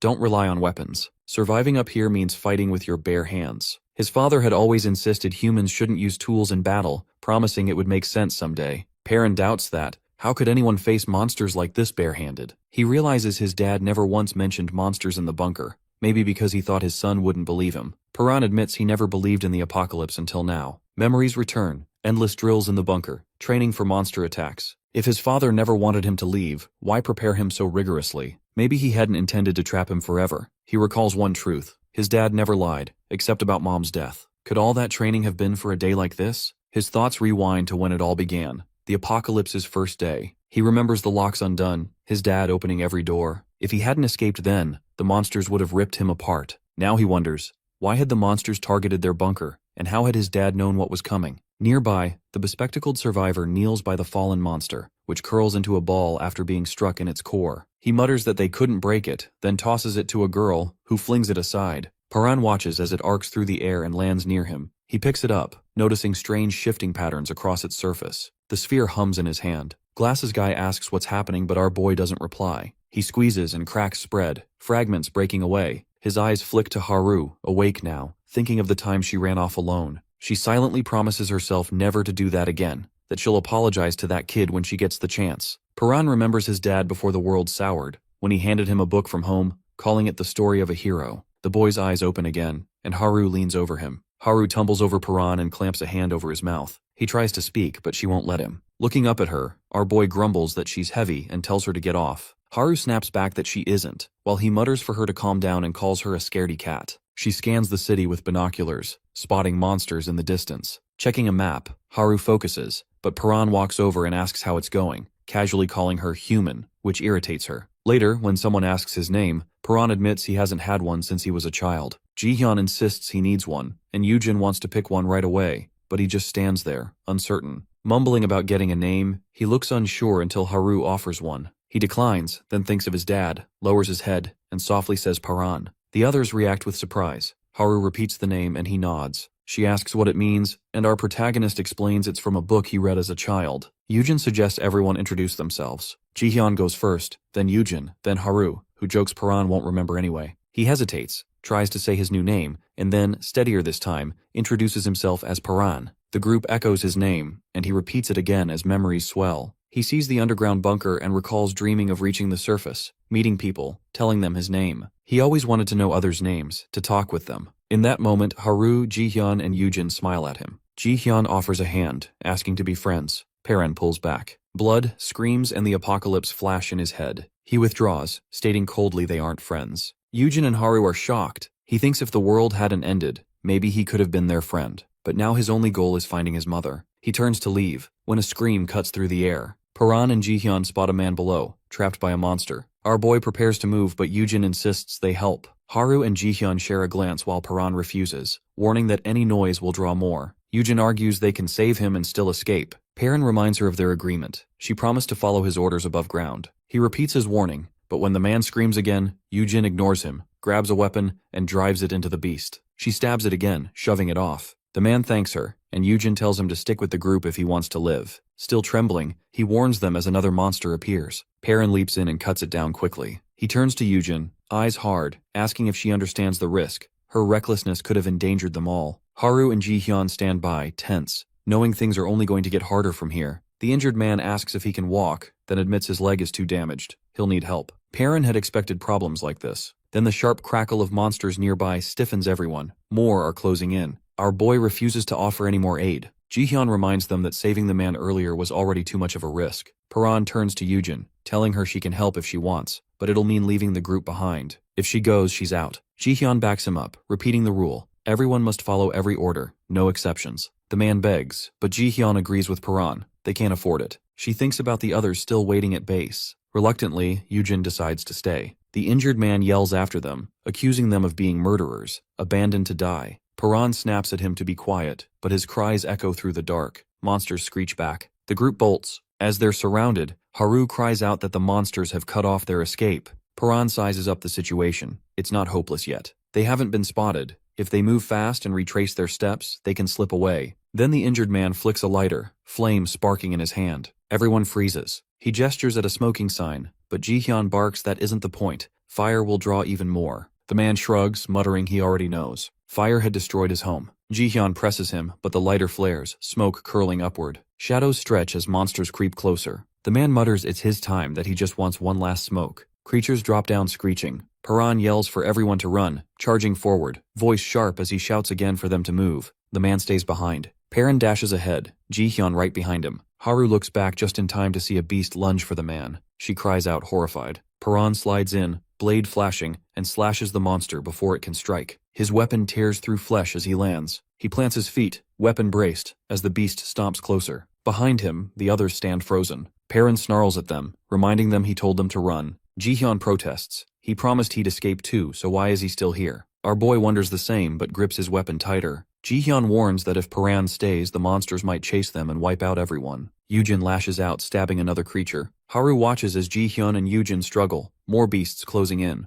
Piran roars again for them to get out. Jihyun insists they can win. There are fewer now, and if they fight together, they can make it back. But then the air splits. A massive, twisted red monster lumbers in, fiery cores blazing, grotesque limbs writhing. Piran squares up as the air shudders around it. Jihyun freezes when the other monsters bow low to their new master. Our protagonist shouts at him to run, but Jihyun stands paralyzed. In a single motion, the monster seizes him and rips his heart free. His body collapses, blood soaking through his vest. Jihyun lies sprawled in a spreading pool of blood. Haru collapses to her knees, screaming his name. Yujin panics, crying out while Piran grips his weapon, forcing himself into motion. He lunges at the hulking beast, but the weapon snaps on impact. With a brutal swipe, the monster hurls our boy across the ground, ribs cracking. Gasping, Piran forces himself upright just in time to see the creature crush Jihyun's heart in its hand before discarding the body. As it mutates, swelling larger and more grotesque, it advances. He shouts at Haru to run, yelling for everyone to move, but she shakes her head, refusing. Running now would just mean losing someone else she loves. She won't back down. The beast seizes Yujin, and Haru grips her weapon, trembling but resolute. Yujin blames herself for everything, begging the others to escape, convinced she's only endangered them. She charges forward in desperation, drawing the monsters onto her. Her voice echoes, pleading with them to survive. But she's quickly engulfed, torn apart before their eyes. Piran stares, horrified, as the massive glowing monster continues its rampage, stabbing down survivors while he and Haru brace themselves. He implores her to run, but Haru demands to know how he can say that. What about him? Piran keeps stepping forward, refusing to stop. She presses him, asking why he's trying to sacrifice himself, reminding him he was the one who wanted them to escape together. His voice is low as he admits that running would have been the logical choice. When she pushes further, he quietly thanks her. As he advances, his thoughts drift, sharing meals, learning names, finally standing on the surface. Everything he'd once dreamed of. He says that once someone dies, that's it. No more talking, no more calling each other's names. He begs Haru to run, insisting he can't stand watching any more friends die. Haru shakes her head in disbelief, whispering over and over that this can't be happening again. Dark shapes creep closer. Piran urges her to leave, his voice sharp. She shouts back, demanding why, but he insists she has to run. Haru cries that he sounds just like her father, the same words he said back then. Tears stream as she remembers the promise she made. Never to run, never to abandon others. She screams that she won't save herself at the cost of everyone else again. Her father's face flickers in her mind, his voice gentle. It's okay to be afraid. Guilt twists inside her. She left him anyway. Piran asks if she truly won't run to save herself. Then he smirks, saying he should have known. You're just too kind. Haru realizes she was wrong. She admits her mistakes, admits her dad did love her after all. In memory, he holds out his hand, asking her to promise not to cry even if she feels like a coward. She shouts her promise, their pinkies linking. Left alone, our boy turns her words over in his head. Death ends everything, and he can't bear the thought of losing anyone else. Then Haru rushes back, yelling that he's a bonehead. No one said she was going to die. She declares she's going to survive, and if they live, nothing ends. Piran stares at her, listening as she finds petrol but stops to speak. She says that if they make it through, they'll be able to talk, call each other's names, and stay together. He listens in silence. She tells him they can still be friends. With that, she flicks a lighter, flame sparking to life. Piran shouts her name, demanding to know what she's doing, but Haru steadies the flame, telling him not to lose hope and reminding him they have to survive. She drops the lighter, petrol ignites in a sudden blaze. She reflects on how she always used to run only to save herself. Now she's running to protect the people she loves. She promises to protect them all and calls back to Piran that she'll see him at base. Monsters swarm, but Haru tears through the streets, sprinting faster, dodging strikes and vaulting debris as claws slash inches behind her. A hulking mutant lunges, but still she runs. Meanwhile, our protagonist steadies himself, eyes locked forward. Surrounded, he faces the monsters head-on, calling them out and demanding their next move. Piran freezes as the monsters close in, and one stomps toward him, growling and demanding to know where he thinks he's going. Our protagonist calmly tells it that he's the one it should be worried about. He locks his gaze on the monster's weak points, sensing the life force within. Reaching for his weapon, the boy is caught off guard as the creature moves faster, knocking the blade away and sending him sliding backward. He realizes he can't reach the weak spot without it. At that moment, his father's voice echoes in his mind,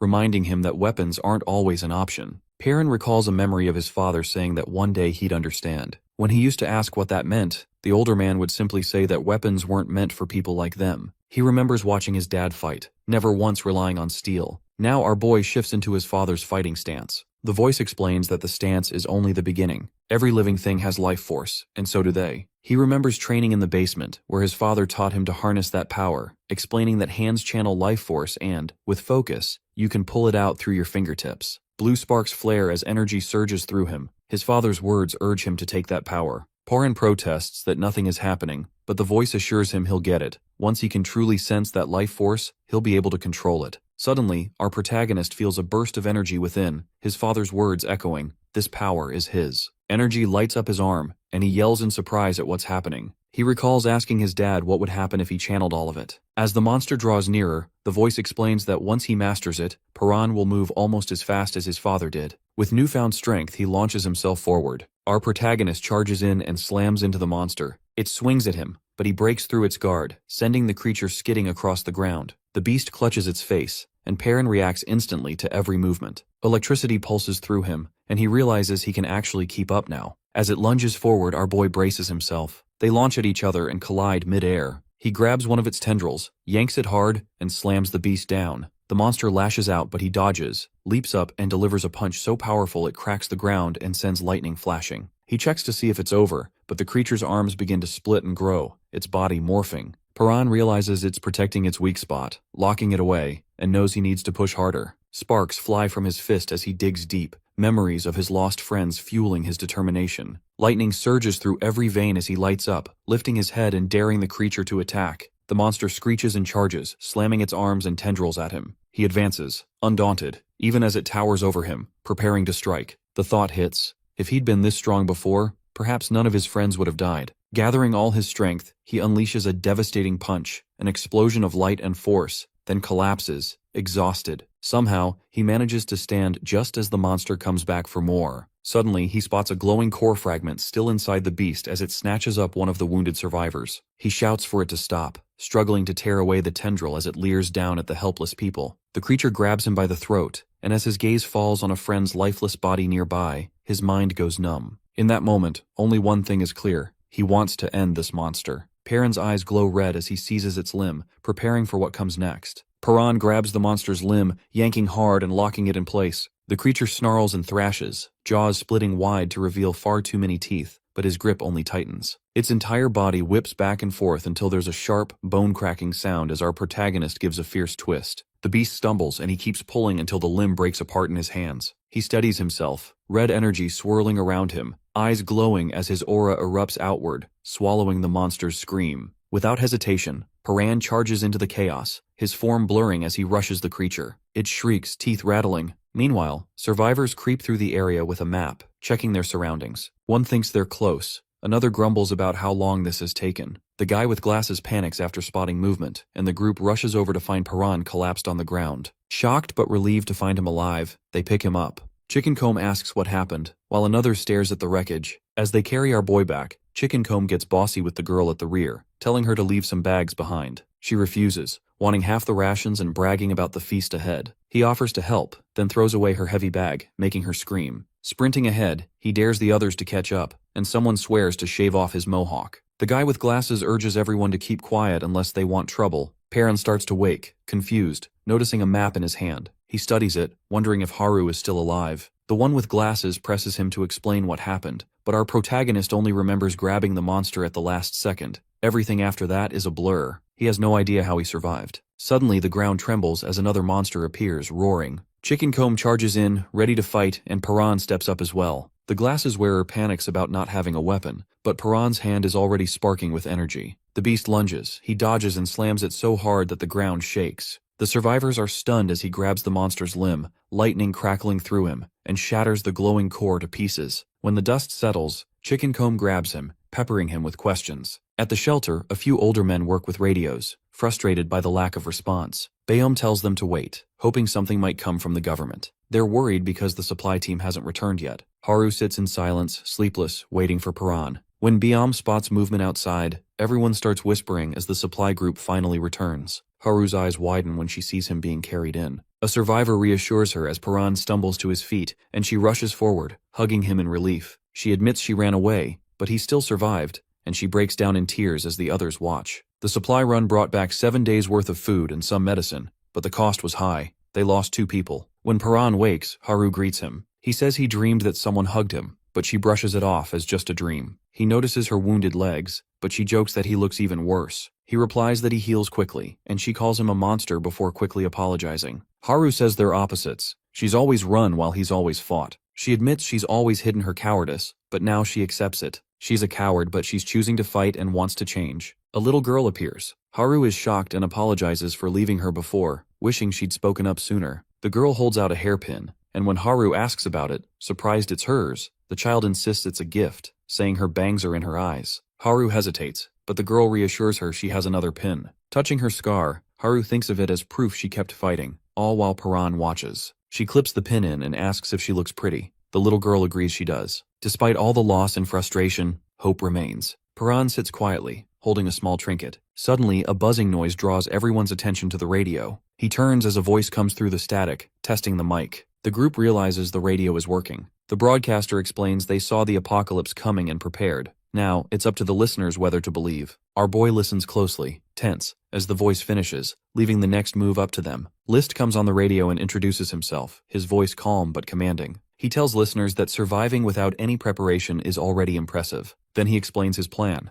The only way to handle the monsters is to stick together, which means sharing locations is essential. He instructs everyone to use flashes of light instead of fire, flashlights only, and to flick their beams for 10 seconds at midnight. When the hour arrives, beams suddenly cut through the dark. Across the city, scattered flashlights shine. Haru spots distant signals, her breath catching as she realizes they're not alone. The group begins speculating whether List truly anticipated the apocalypse, pointing out that it would take serious military-grade gear to broadcast like this. Our boy can't help but reflect. Only his dad ever foresaw such a disaster. A thought nags at him. Could List also know something about his mom? He recalls the man's words about his spot being marked by the brightest light and quietly wishes everyone good luck. As Piran prepares to head out, Chickencomb hurries over, asking to tag along. The protagonist tries to brush him off, warning about the dangers, but the other refuses, insisting he's not as weak as he seems. He argues that everyone who died before chose to be there, and tells Piran to stop carrying all the guilt. Everyone knew the risks. He finishes by saying they're teammates now and demands to be called Big Bro. Piran relents, not stopping him. When he jokingly calls him Chickencomb, the self-styled tough guy complains. It's a mohawk, not a chicken comb, and wants the nickname dropped. Their bickering continues until Haru steps in, announcing she's coming too. Piran allows it without much fuss. Elsewhere, someone on watch duty notices he left without a weapon. The guy with glasses reflects on just how tough Piran is. He's beaten grown men and felled monsters thought unbeatable. Watching his near-superhuman movements, the observer wonders who this young man truly is. Later, Chickencomb asks if doing what Piran does will make him stronger. Our protagonist takes a moment before explaining the first step, learning to sense life force. Confused, the other presses for clarity, and Piran likens it to the body's natural energy. He admits he hadn't believed in it either until he felt it for himself. Suddenly he freezes, halting the group. Haru tenses, asking if it's a monster and if they should run, but Piran shakes his head. A woman stumbles into view. He realizes the presence he sensed wasn't a monster, but a human. The stranger begs for help, her voice breaking as she says her family is trapped under rubble after fleeing monsters. She promises she'll do anything if they save her loved ones. Chickencomb asks again if the woman really means anything, and she nods. Haru insists they have to help her, but Piran questions if they're truly the only ones who can. She confirms it, saying that's why she came to them. Our protagonist senses there are more people nearby, and she admits she was hoping to lure them to her base and ambush them, but claims it doesn't matter since there are plenty of others to deal with. Chickencomb complains that he can't get more favors from her. He was hoping for 10 in return. The woman suddenly demands everything they have, even their clothes. Haru refuses, but she threatens her, saying to hand over everything unless she wants to die. Thugs step forward demanding their stuff. Chickencomb starts to undress, dropping his jacket as he hands it over. One of the goons bends down to grab it, mocking him for being so scared. Suddenly, the loudmouth knocks him out, puts his vest back on, and asks our boy how he looks. Piran prepares for a fight. The woman orders her crew to kill them quickly. One thug charges with a knife, but Piran catches the blade mid-swing and twists it back into him, dropping the attacker instantly. Chickencomb shouts, daring the rest to take him on. Their leader tells her people to target Haru, calling her the scaredy cat. The thugs rush her, but she dodges and escapes. The team manages to get away as a man watches from a window above. They enter a nearby house. Piran suggests they stay put, but Haru points out that no one's there. He warns that the mess inside looks intentional, like a trap. Suddenly, the floor gives way beneath them, and Haru and Chickencomb crash into a heap of trash. A figure appears, remarking that he was wondering who the uninvited guests were. He recognizes them as the group from earlier and calls them idiots. Piran stares ahead as a knife flashes dangerously close to Haru's neck. Their captor holds it firmly in place, making it clear he'll go through with his threat if anyone tries anything. Our boy snaps, demanding answers. The man, keeping Haru in a tight grip, asks why they're there. Piran blurts out that they came because of the radio broadcast. His expression shifts. He realizes what Piran means and insists he heard the broadcast too. Our protagonist then asks why he isn't heading to the location marked by the brightest light. The captor laughs, mocking the idea of anyone predicting the apocalypse. He brings the blade even closer to Haru, warning that one lie will cost her life. Suddenly he lunges, but Piran dodges and a brawl erupts. Piran ducks and counters, slamming him to the ground. They exchange blows, with the captor swinging wild. The struggle intensifies and Piran charges again. The blade catches his side, but he pushes through the pain. He attacks repeatedly, though the captor manages to dodge every strike. The man remarks that Piran isn't like other thieves, but the boy only focuses on moving faster than his opponent can react. He rushes in, closing the distance and aiming for a takedown. Meanwhile, monsters begin gathering outside, raising the stakes. It turns into a tense standoff. The captor keeps his grip firm, and Piran knows any loud noise will draw the creatures in, but subtle movements won't be enough to get close. Both ready themselves as he debates gathering the energy like before. Finally, Piran leaps forward, committing to it. The captor stops as Piran crouches, channeling his energy and swinging it, the force rushing past the man's face. Our boy lifts a finger, signaling everyone to stay quiet. The captor freezes. Suddenly a rope snaps and he starts to complain, but the others glare at him. He sits down, clearly nervous, as if sensing they might retaliate. Haru and Chickencomb exchange a glance and grin. When he asks what's so funny, they tie him up tighter and spin him around. He protests loudly, but Haru laughs and calls for another spin. The man demands to know what they want. Piran explains they're just heading to the broadcast and gathering supplies. He doesn't believe it, but our protagonist assures him they'll let him go later. They're not taking any chances after what happened before. When the captor asks how Piran moved so fast, he dodges the question. Suddenly, a noise above draws everyone's attention. They look up to see a ripped-apart corpse lying nearby, close to a monster's remains. Chickencomb and Haru freeze, but the man calmly says it won't attack. It's his sister. He repeats himself, explaining she's barely hanging on, still alive. Haru asks how that's possible, and he describes her injuries, admitting those wounds should have been fatal. He believes the monster attached to her is keeping her alive by leeching off her life. Haru wonders if that really counts as being alive, thinking of her own brother as she watches the suffering woman. Chickencomb asks why he doesn't just pull the creature off. He replies that he's tried everything, but the roots go too deep. Chickencomb then asks if they can kill it, and the captor laughs at the idea of there being an easy core to break. He says he's tried everything, but these monsters don't have a weak spot like that. The conversation falls silent. The man tells everyone to leave, but Haru warns that if he tries anything, they'll just spin him again. Piran cuts him free and heads out, telling the others to follow. Their former prisoner watches from inside, muttering about the strangers passing through, claiming they know how to kill the monster attached to his sister, but he doesn't believe them. He asks his sister if she heard any of it, then notices a teddy bear nearby. He picks it up as a rope creaks and stretches. Meanwhile, our protagonist wonders if the situation is a trap. As he turns around, realization hits, and he mutters, "It's them again."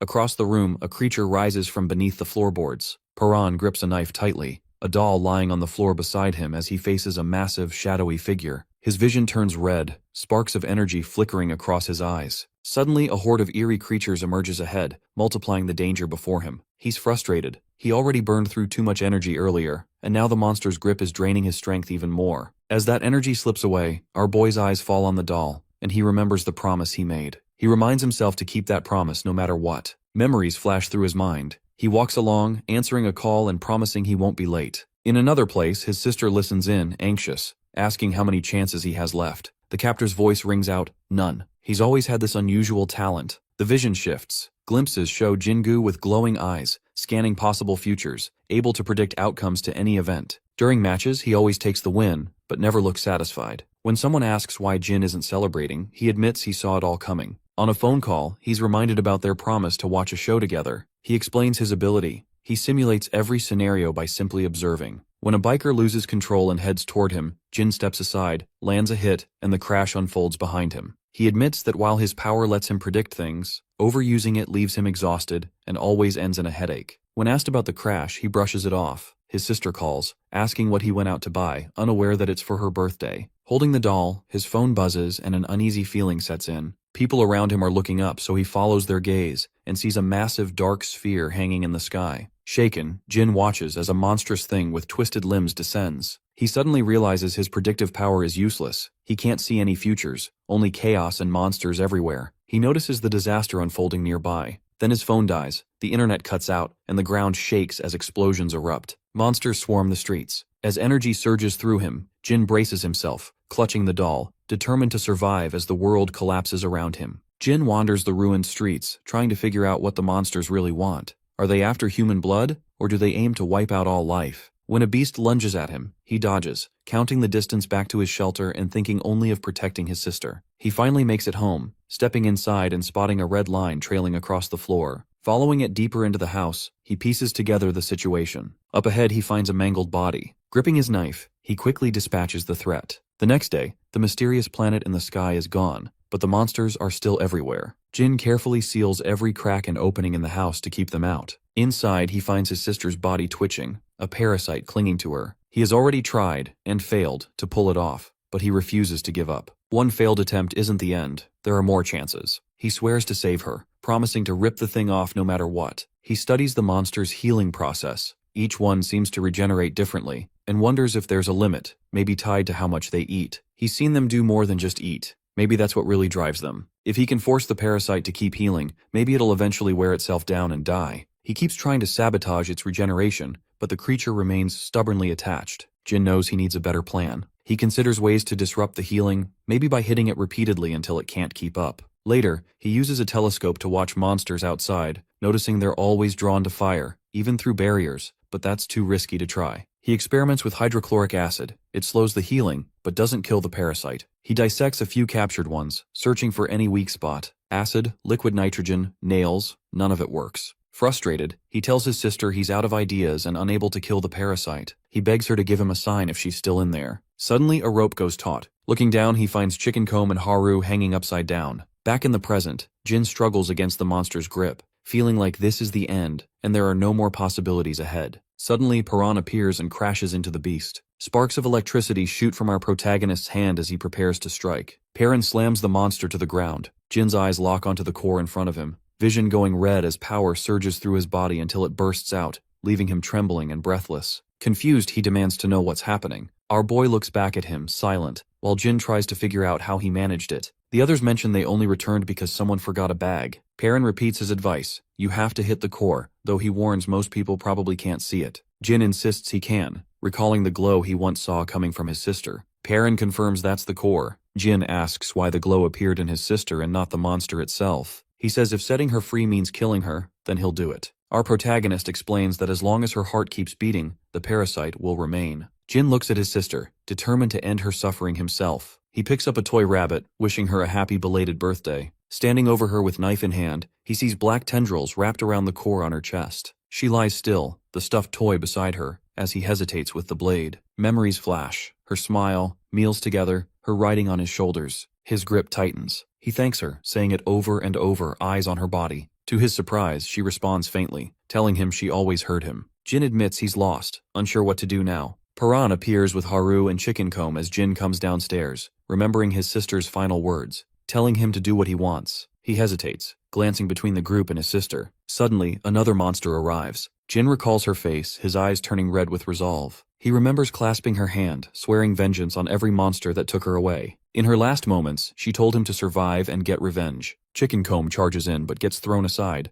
Jin rushes forward, tendrils sprouting from his arm and tearing through the monster. He then turns to Piran, introduces himself as Jin-gu, and asks to join the group. The lone survivor sits, tense as footsteps approach. He spots a group coming down the escalator, Piran, Haru, and Chicken Comb. The girl with glasses immediately asks if they brought anyone else. Jin-gu introduces himself simply as Jin. Haru lists their finds: food, medicine, and a more detailed map of the area, stopping only when a cliff blocked their way. Jin is surprised this spot hasn't been raided by other groups. The survivors wonder aloud if anyone else is even out there. He informs them there are 3 groups in the area, and one of them hunts other survivors. Haru realizes that this is the same group they encountered before. Jin says they'll have to cross that territory to get around the cliff. Chicken Comb mentions that the woman from that crew still owes him a favor. They debate taking a different route, but Jin argues it would be risky and take too long. He insists he's got it under control and warns the group not to reveal our protagonist's bunker training to anyone. The others bristle, questioning who put him in charge, but he claims he's the smartest one here. Later, Piran is training, weighed down with heavy gear, his eyes sharp and focused. Jin asks about his strength, and our boy explains he trained in the bunker his whole life. Jin presses for details about his routines and what he used to eat.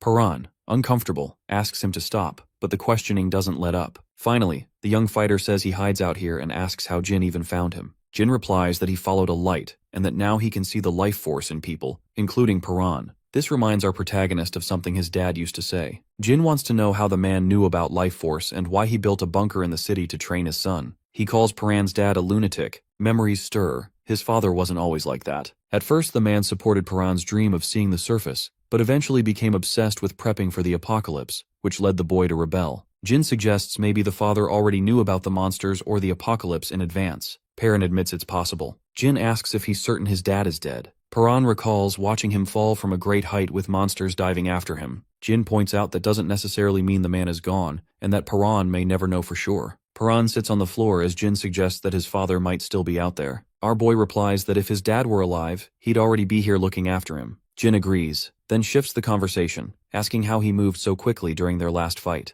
Piran demonstrates the move, confirming if that's what Jin meant. He explains that you have to focus your life force into your fingertips, but the real challenge is being able to feel it in the first place. Jin says he can feel it. His hands start shaking as he remembers the sensation of having all his energy drained. He insists that feeling is real and shouts that this must be his life force. Blood starts to drip from his nose and sparks flicker. Piran asks if he's all right, but Jin insists he's fine and demands the strength to defeat monsters. Electricity spreads across his skin as he admits he wants to be just like our protagonist. Suddenly, Jin stumbles and collapses, with Piran calling his name as he falls. Jin wakes up in bed, overhearing Byum talking to Chicken Comb, who's lying in the patient's bed nearby. Jin learns he's been unconscious for 3 hours and notices his power still isn't working. Later at the station, he meets with a craftsman who hands over the weapon Jin requested, a blunt wedge. The craftsman warns that the weapon is useless against monsters and more dangerous to people, but Jin takes it anyway. He's cautioned not to use the thin blade on monsters, as it could snap. Jin assures him he has another weapon for that. Piran appears and asks if Jin is coming, and he confirms he is. The boy then asks why Jin is helping him, and Jin replies that he wants to understand what's happening with the monsters. He then asks why Piran is so determined to find his mother, even though he's never met her. Our protagonist simply says it's because she's his mom. Haru and Chicken Comb show up, calling for the others to join them. Piran asks if they're ready, and Jin says they're still one short. The girl with glasses is chosen to join.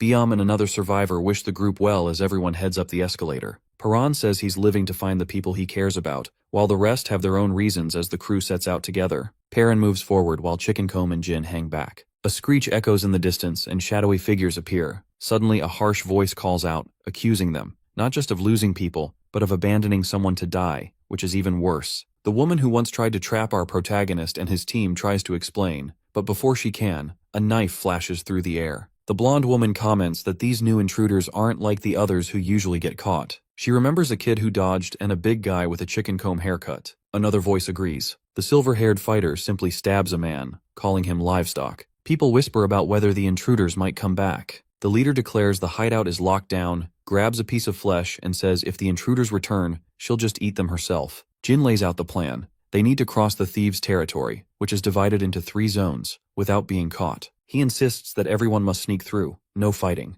Chicken Comb is excited by the challenge, but Piran doubts they can all make it through undetected. He says he could probably do it alone, but isn't sure about the whole group. Jin grins confidently, assuring them that if they follow his instructions, everything will go smoothly. Our boy notes that he could always sense life while in the bunker, but Jin only developed that sense after getting captured. Chicken Comb points out they're short-handed. The girl with glasses arrives, and Jin suddenly grabs her bag, catching her off guard. He warns everyone that they're now at the edge of the thieves' territory. Showing the map, he explains the hand signals. A pointed finger means go. Avoid enemies at all costs. A clenched fist means attack. A retreat signal means run if things get dangerous. And touching his chin is his signal for lying. Piran questions the odd signal, asking when they'd ever use it, but Jin says it's just in case and probably won't matter, urging everyone to keep moving. Chicken Comb backs him up. They carefully creep through the ruins with Jin leading them to cover whenever he spots thieves nearby. The thieves, meanwhile, are distracted, whispering about finding a hidden box. Jin tries to signal the group, but Chicken Comb misreads it and charges at the thieves, knocking one out with a punch and fighting another. One thief yells threats and gets ready to fight, but our protagonist grabs and restrains him. The girl with glasses explains that Jin's signal meant to sneak past, and she scolds them for blowing their cover, even though they won. Chicken Comb admits he misunderstood the signal. Jin says it's alright since there aren't more thieves around, but now they have to decide what to do with the ones they caught. Haru asks if Jin is really going to kill them, and he prepares to do so. Piran intervenes, blocking him and arguing that there's no reason to kill. Jin challenges him, saying thieves wouldn't hesitate to kill them, so it's safer this way, but the boy stands firm. He says he doesn't want to kill anyone, and every time someone is about to die, he feels terrible. Jin questions whether Piran is really willing to risk everything over his feelings, warning that if they get caught, he'll never find his mom. Piran stays silent, then insists they leave before the thieves wake up. Haru agrees, saying there's no need for killing. Jin tells everyone to move on. They go deeper into the territory, and more people begin to appear. Suddenly someone demands to know who they are, pointing out they've never seen them before. A guard spots the group and immediately questions them for being strangers. Jingu warns everyone that they're way too deep in enemy territory and should get out. The guard shouts, demanding to know what they're doing crouched there. Chicken Comb blurts out that they're crouching because it's a top-secret mission. When the guard asks who he thinks he is, the loudmouth tells him to recognize the Mohawk. The guard pretends he remembers, and Chicken Comb drags him away while the others watch. Jin tells the group that if they get separated, they'll meet back at the base. Piran checks with Haru about how far in they are, and she says they've just made it to the middle of Zone 1. They enter a building where our boy notices the windows are barred. Inside, a prisoner behind bars begs them to let him out, insisting he isn't with the bad guys. Soon, more captives appear, terrified and convinced they're about to be eaten. Jin asks if they mean eaten by monsters, but the prisoner warns them about a sinister woman called the Predator. Piran mutters the name, considering rescuing everyone, but notes there are guards everywhere. Jin says they can't waste time helping, but Haru reminds him of his promise. He admits he lied to keep everyone calm, The bespectacled survivor says saving people is too risky, and Jin looks to Piran for a decision. The protagonist agrees, it's too dangerous. Jin points out that Piran refused to kill the thieves earlier. He replies that it's not the same. He just has a thing against killing. Swatting a mosquito, Piran pops it in his mouth and eats it. Haru yells at him, but he shrugs it off as just an old habit. She calls it gross, but he insists it's not about hunger. He quickly covers her mouth to keep her quiet. Jin gives a hand signal, pointing ahead, and the bespectacled survivor and Haru prepare to retreat. Outside, the predator and her squad stop. She sniffs the air, commenting that something nearby smells delicious. The group hides below them. Another soldier reports that the livestock farm in Zone B3 was destroyed by monsters, and all the animals escaped. The predator, baring her fangs in a grin, demands more details and tells the soldier to bring her the eyes. The bespectacled survivor sees guards rushing off and worries that something big just happened. Meanwhile, prisoners are dragged in, blindfolded. The predator pulls down one captive's blindfold, taunts him, and demands to know the monster's weak points. The prisoner points out the glowing spots, one at the base of the tail, another on the leg. She leans in for more detail, and when he guesses the wrong depth, she threatens to eat his other arm. Jin notes that many guards left after the chaos, so now's their chance to move. As they sneak through, Haru bumps into an escaped prisoner who explains that a monster smashed the cells and everyone ran. Jin figures that's why the guards are gone and doubts the escapees will survive, since they don't know how to kill monsters. The man mocks the idea of killing monsters, but is suddenly stabbed. He collapses, his head sliced off and flung across the ground. The predator catches the head, turns to the group, and asks who they are. The predator approaches, clutching the monster core, and demands to know what's going on with the fleeing livestock. She presses further, accusing the group of ignoring her orders. She had been clear: capture or kill. The girl with glasses and another survivor freeze, unable to respond. Jin glances at a nearby corpse, mocking their hesitation with a smug grin. He claims they only pretended to be allies to gather information on the runaways, then sighs about not getting more out of the dead man, and pinches the bespectacled survivor as they're cornered. The predator warns them not to act suspicious and orders everyone to track down the rest of the escapees. She steps closer to Jin, eyeing him curiously, and comments on how she's never seen someone with his face before. How memorable he looks. He stays silent as she circles him. Then she challenges him to make her remember him next time. The girl with glasses and the others catch on as the woman recognizes Jin. She lashes out, but he blocks her attack and yanks Yujin out of danger as blades slice through the air. Piran leaps in, grabbing the predator's weapon mid-swing, while the bespectacled survivor panics. The woman grins, her suspicion now confirmed. The scent she picked up earlier was indeed from them. She accuses Jin of being the source she's been sensing, her grin sharpening as she sizes him up.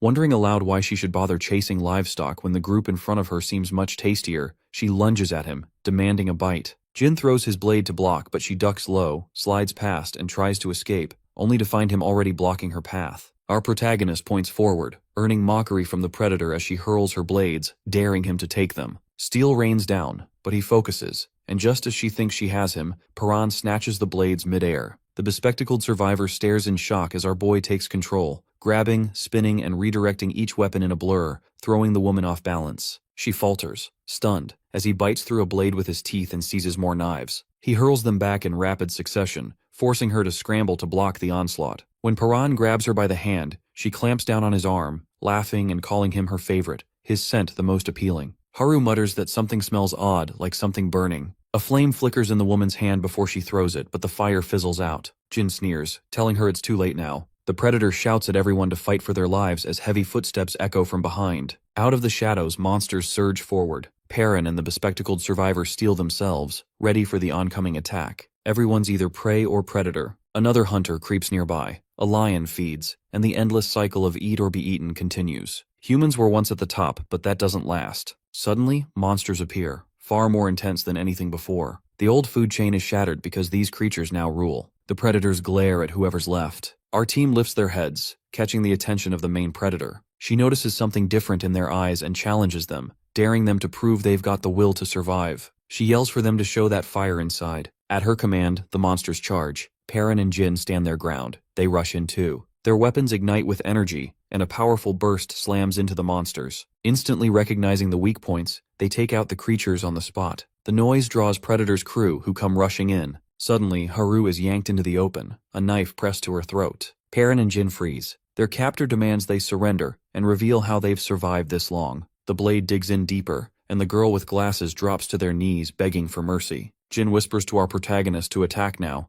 but he says he can't strike from where he is. Predator jerks Haru around, mocking them. Piran steps forward, hand glowing, but she warns him not to try anything. She'll kill Haru regardless. Jin urges our boy not to surrender and to attack before she can react. But Predator begins a countdown, threatening to kill Haru. Piran hesitates, afraid he'll make a mistake, while the others look to him. Jin's words echo in his mind. Small sacrifices can't matter. The mission is too important. Predator counts down. 3. She continues. 2. Piran's fist tightens. Haru braces herself. On 1, he unexpectedly surrenders. Predator shouts for her crew to seize them. Chains snap around Piran and Jin as they're dragged away, and the gang locks them up. The gate slams shut, sealing them inside a dark cell. Now, our protagonist sits tied up in the shadows. He hears footsteps approaching. The Predator enters, telling him to stay alive. Piran is confused, but she says she didn't expect him to understand. She's just the messenger. He demands to know where his friends are. When he asks about them, she coldly says she's already killed them. Piran sits in his cell across from the Predator, admitting that he killed those people. She tells him to say it again, laughing, and then asks if he plans to kill her too. The woman grins, continually prodding him, pointing out that his reaction proves those people were his friends. She brings up how he hesitated earlier because of that girl. Our protagonist figures he had a 50-50 chance. He's gotten lucky before,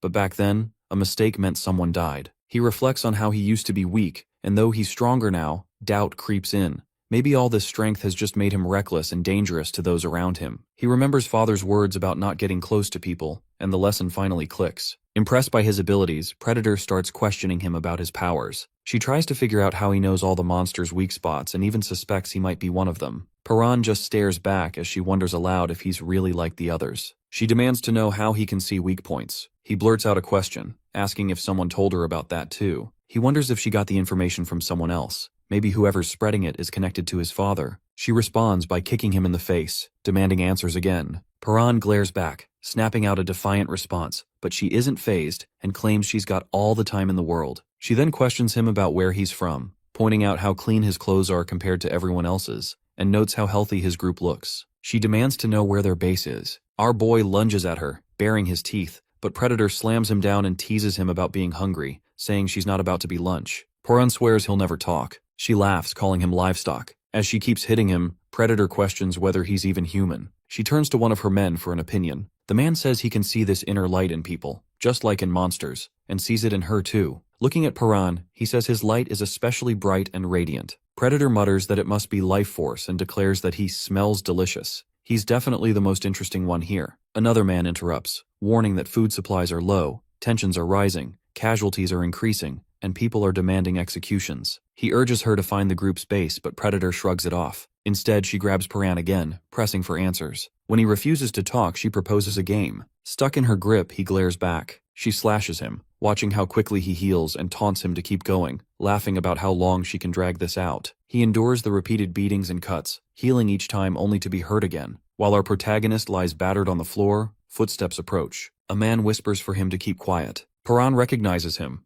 The stranger says he's also a prisoner, used to be livestock, and that his body was altered so he can now see lights. Piran asks if he means life force, but the man seems uncertain and just shrugs, offering to help him escape. As he starts to leave, Piran quickly asks if he's seen Haru or any new prisoners. The man says no, and that nobody likes it when people ask about that. Just then, Predator and her men return and catch Piran's contact. She ignores the man's protests about being an eye, saying they can always make new experiments. Predator mocks Piran, asking if he enjoyed their little game, but he says this torture is nothing compared to his time in the bunker. She reminds him about his friends, and then they throw Haru into the cell. Predator says she didn't reveal anything during interrogation, even after being deprived of water. She grabs Haru and threatens her, then seizes Piran's hand and breaks his fingers. Haru screams for her to stop, but Predator just keeps going, snapping more bones while he stays silent. Predator threatens to keep breaking his fingers unless Haru gives up the location of their base. Another finger snaps. Both Piran and Haru are screaming, and he tells her not to say anything. A couple of guards whisper about how cruel the captain is, especially with the torture happening inside. Predator mocks Piran's healing hands, while our boy silently fumes that he can't use his life force. He wonders how she managed to bind him so tightly and grows frustrated that she doesn't really understand his powers. She keeps pressing for answers, but he refuses to give anything up.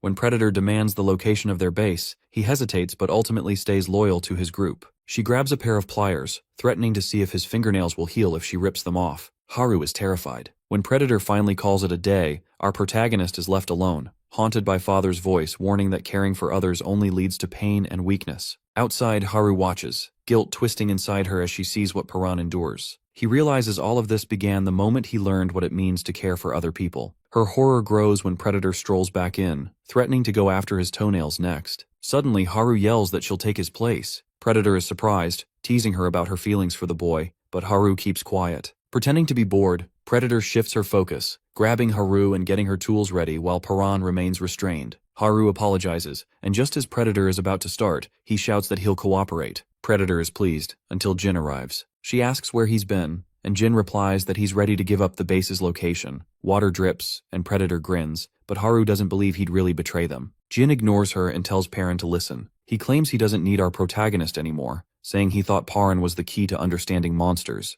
but now considers him a disappointment who wasted his potential. Jin declares he's betraying the group and walks away. Outside, Predator asks why Jin switched sides, and he claims it just makes sense. Another survivor mocks Piran's group for being weak. The girl with glasses admits she never even knew where the map was. She just followed everyone else. Jin suggests attacking quickly since the base is heavily guarded, recommending a swift assault. Predator likes his attitude. They move the prisoners outside, and one of Predator's men asks why bring Haru and Piran. She smirks, saying it'll be fun. She wants to see their faces when the base falls. As they march, Haru tries to reach him, apologizing, but he stays silent. When she begs, Piran finally gives her a strange look. Jin checks if things are on track. Predator confirms everyone is present except the livestock guards. As they head up a cliff path, Jin grins, saying everything is perfect. Some survivors are confused about stopping there, but he explains they're surrounded by the city, with no cover and only one way out. If monsters show up, escape will be near impossible. An underling grows nervous and draws his weapon, but Predator demands answers. Jin signals, retreat or escape if needed.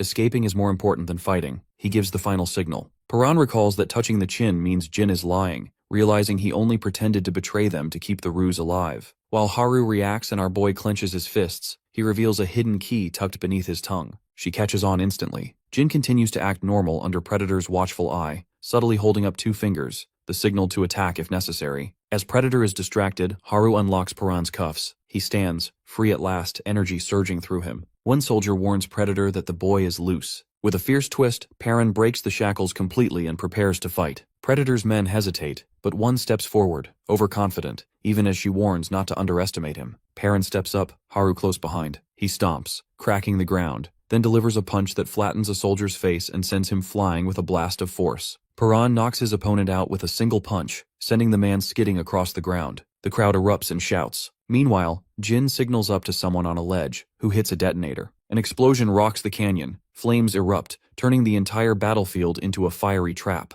Amid the chaos, people struggle to regain their bearings. Suddenly, monsters begin charging out of the blaze, roaring. The Predator orders a retreat, but panic sets in. Every exit is blocked by walls of fire. She shouts for someone to bring her the eye and commands her group to kill anyone in their way. Haru tenses as the huntress looks her way and grins, but then something shifts. A light awakens inside her. Her eyes begin to glow as power surges through her. She dodges the Predator's attacks with incredible speed, surprising both herself and her enemy. Using her fear as fuel, Haru launches a counterattack, moving so quickly the woman can barely keep up. Their eyes meet, and Haru calls out Piran's name. The Predator turns as our boy approaches, but someone with a blade suddenly intercepts. Piran blocks the strike, shifting the focus. As he gets closer, the enemy leader tries to react, but Haru grabs him and urges him to leave. The monsters are closing in fast. She insists they need to get out, and he agrees. The Predator stands her ground as the flames creep closer, but our protagonist kicks her away. He and Haru exchange a look, but behind them, their foe rises again as her people shout for her. Monsters begin attacking the survivors. The Predator tells everyone to run and calls for the eye as her crew scrambles. Amid the chaos, Jin calls out Piran's name. He responds, then punches Jin. Piran accuses him of revealing their secret about life forces. Jin admits it, explaining that's why he told the others to bind his fingers. When Piran asks why, thinking back to the torture,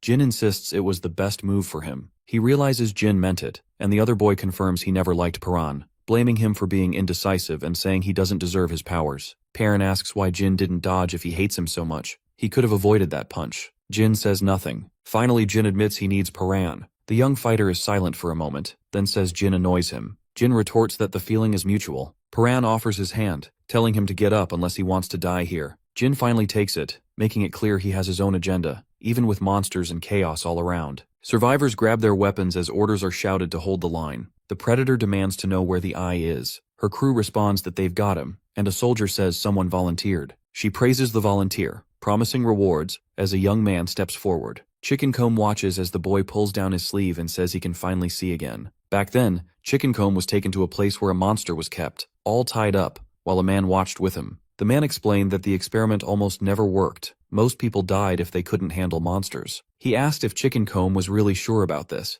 noting that usually only livestock were subjected to it. But the Mohawked fighter was determined. He wanted to keep up with Piran and Jin, and didn't want to fall behind. Afterward, I realizes he can now see the monster's weak points. The predator yells at him to point them out. He turns defiantly and asks if they really think he's going to help. He refuses, mocking her. One of the enemies recognizes him as the same guy who attacked them earlier. Nearby, another teammate panics, begging the predator for forgiveness after mistaking Chickencomb for an ally. She laments that they don't have any eyes left. A monster approaches, and the leader steps up, surrounded by creatures. She declares she'll be their eye now, knowing that if she fails, she's dead. Elsewhere, Piran faces Haru. She reminds our boy that he always wanted to make the best choice and questions whether this plan is really what he wanted. Jin explains that since Piran surrendered before, luring their enemies out of the base was their only shot at wiping them out. Haru argues the plan is reckless and could get everyone killed. Jin insists he's seen a future where they all make it out. He's picturing everyone escaping together. Suddenly, a monster appears in front of him, and he readies his blade. Haru is chased by another, and a survivor is taken down. The team witnesses the chaos as a massive creature bursts up, its body exploding outward. Everyone prepares for the fight. Jingu grips his weapon. Haru, determined, says they can do this. Piran's fist crackles with electricity as he declares he's ready. He charges in, attacking the monsters. One of them roars as Jin takes on another. Piran dodges and counterattacks, while his friend uses predictive abilities to evade and target the monster's cores, knowing he must destroy them. Then, one monster reveals a swirling center. Jin is hit with a sense of déjà vu just as the core glows red and fires a beam directly at him. The beam pierces through his body. Jingu freezes as the monster's fiery swing nearly slices through him, but Haru bolts forward, tackling him out of the way, just as the laser crashes into the ground. Dazed, he stumbles, surprised to still be alive. She grabs his arm, saying she thought he was in trouble. Together, they slide back, narrowly dodging the monster's follow-up attack. As the beast bears down on them, Jin grips his weapon, realizing this creature has power like Piran's, the kind that can alter fate. He braces himself, clutching his sword, knowing he'll never have that same strength, but determined to find some way to defeat it. Meanwhile, our protagonist is hammering the beast with punches, dodging its regenerating limbs, and relentlessly attacking its core. He knows if he runs out of strength, he might collapse, so he needs to end this quickly. The monster's arms lash everywhere, but he manages to avoid being caught, breaking bone and tearing flesh. Energy surges through his fists as he smashes through to the glowing core. Jin stands ready with his blade, waiting for his opening. When the heart is exposed, he charges in, weaving through flailing limbs, and drives his blade deep. It cracks but doesn't shatter. The core pulses harder, blue sparks jumping through his hand. Piran appears beside him, shoving with raw force and channeling energy into it as the creature convulses. Our boy pushes harder, slamming the monster backward as its core flickers and tendrils writhe. Haru rushes in, ducking under limbs, but a wild swing forces her back. She and Piran cross paths as survivors scream for help, more monsters closing in. Elsewhere, the woman who had tried to trap them before grabs a collapsing survivor, pulling him up. Chickencomb appears, reminding her she still owes him a favor. She snaps at him annoyed, but he refuses to let it go. Realizing she's cornered, she finally agrees and asks for his help to escape, as chaos erupts around them on the battlefield. Meanwhile, the predator observes streams of life energy flowing across the fight, finally understanding Piran's power. Energy crackles in her eyes as she mutters into a phone about how long she's waited for this moment. Now that she can see the flow, she's desperate to know how to use it. After the clash, Piran checks on everyone, but Haru tells him people are more worried about him. He looks like he's running on empty. He insists he's fine and can keep fighting, so he pushes on, while Jin watches, thinking that Piran could have taken on all the monsters alone. Remembering his promise to wipe them out, Jin feels he's slowing the group down. He glances at our protagonist, wondering who the real failure is. Haru panics, shouting about where they're supposed to go as fire rages all around, but Jin stays calm. He has a plan. He's mapped out a route through the canyon, and when she asks how, he reveals he made a deal with the livestock prisoners. Piran recalls someone mentioning a rescue mission and realizes Jin is at the heart of it. Our protagonist hears Jin say this was the best option he could manage. With that, the group sprints across burning ground, leaping into the canyon. Chickencomb and the woman appear, and he greets them. Haru is immediately suspicious about why the newcomer is with them now. Chickencomb asks everyone to pause, and the woman pleads to join. Jin warns her not to mess things up, or she's out. The girl with glasses joins too, so the squad moves together. Piran and Jin slide down the canyon, monsters in pursuit. One drops in front of them and Jin shouts for everyone to keep running. Fighting here would only get them trapped. He tells the others to go ahead while he faces off with the beast. More creatures drop down, and our boy charges in, blasting through them as the rest of the group keeps moving. He and Jin push ahead, encouraging everyone to keep up. As they run, Piran reflects on his life force power. It makes him stronger but burns out quickly, working best in short bursts. He charges up before punching, taking down another monster. He realizes that holding the charge longer increases his strength but drains his energy faster. Before, he could barely last 2 minutes. Now he's improving by adjusting the output. He demands to know the way to the base, and Jin tells him, with the girl with glasses confirming she knows too. Suddenly, the ground cracks and the canyon shakes. The terrain collapses, sending everyone tumbling down. Jin realizes that a single misstep could have killed them all. Haru injures her leg and struggles to stand. Piran checks on her, asking if she can walk. She says she'll try. Meanwhile, one survivor tries to escape but falls, despite Jin's warning to be careful. Chickencomb and the woman panic, thinking they're doomed without our protagonist. But Chickencomb promises to protect her, urging her to stick with him. Suddenly, a monster's claw tears into her side. Jin calls for Chickencomb as another creature attacks. Chickencomb blocks with his weapon but is knocked down as more monsters close in. Haru's leg gives out, so Piran lifts her and runs, launching them both across the canyon as monsters close in. He shields her as they land, steadying himself as more beasts appear. He blasts another monster and, surrounded by noise and chaos, keeps running with her in his arms. Meanwhile, Jin fights off monsters, blades swinging. Chickencomb defeats one creature but realizes the woman didn't make it, though she was a comrade, if only briefly. He calls Jin a comrade too, urging him not to fight alone. Together, they prepare for the next wave as monsters continue to attack. Monsters pour into the canyon, dropping down as Piran stands firm, blocking their attacks before stomping forward. One beast charges, but our boy smashes through, throwing punch after punch until he knocks a core loose. He starts to feel the strain. One monster slashes his side, another clocks him in the face. Haru shouts for him to escape and save himself, but he refuses to leave. The protagonist steps up, declaring there's no way he's losing her now. Haru feels a surge of guilt, convinced his pain is her fault, haunted by memories of what he's endured. Piran is hurting but keeps fighting, thinking about how meeting her changed him, while she's convinced everything that's happening is because of her. She cries out, blaming herself for his suffering and torture. He steps in front of her and admits that maybe if they'd never met, none of this would have happened, but he doesn't regret any of it. He thinks of everyone he's met, Yujin, Chickencomb, Haru, and Biom, and realizes that, because of them, he's learned to trust. He trusts people now. Suddenly a monster grabs him, flames appear, and Haru screams, asking why he goes so far to protect her. Gritting his teeth, Piran shouts that it's because he cares about her, leaving her in shock. His father's voice echoes in his mind, challenging him and repeating his words, saying trust leads to pain and betrayal. Piran listens, but he refuses to back down. He insists that he believes in kindness, warmth, and all the good he's seen. He's not following the old path anymore. Monsters start closing in. Power surges through him as Haru watches. Lightning arcs across the battlefield, blasting through monsters. Piran pulls her close, swearing he won't let her die. He holds her tight as monsters swarm,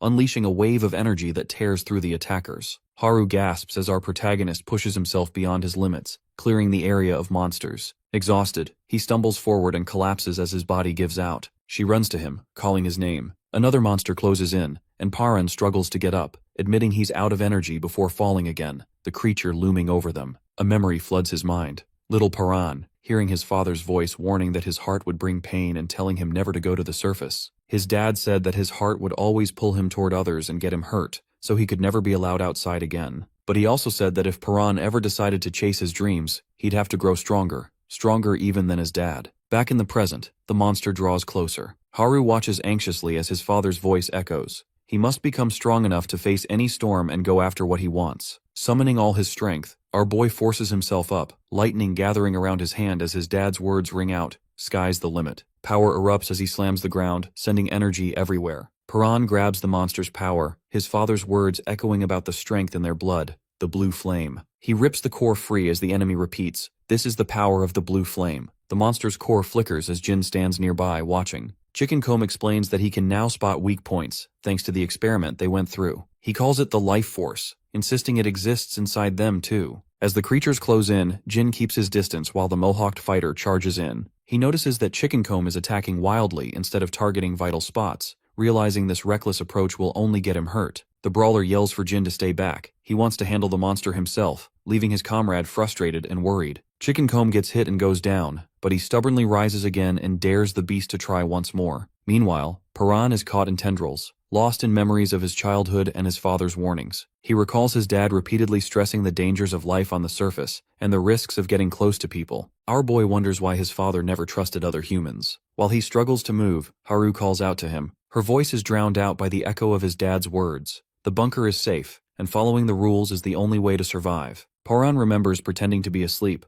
overhearing his father confess that the real danger isn't the apocalypse, it's other humans. He feels torn, wanting to know more about those secrets but also resenting them. His dad insisted that if the world ever discovered Piran's true nature, every human would come after him because he's different. The memories blur, and a thirst grows as our protagonist's life force weakens. He clutches his chest and reaches for an orb. The moment his hand touches it, power erupts from him. A shadowy monster bursts forth and spreads. Haru calls out as he clings to the figure. Piran's eyes snap open. He's back. She tries to reach him, but an enemy attack comes dangerously close. Bracing for impact, he's suddenly shielded by a glowing force. Steadying himself, he sees the girl with glasses appear, relief on her face that he's safe. Jin admits they can't fight the way Piran can and insists they need to escape, calling for Chicken Comb to move. The mohawked fighter charges ahead, determined to hold the monsters back. He tells Jin to run, explaining it's because they're teammates. Jin hesitates, but Chicken Comb's resolve is clear, and together they make a break for it. Jin hears Chicken Comb's words and can't quite grasp it.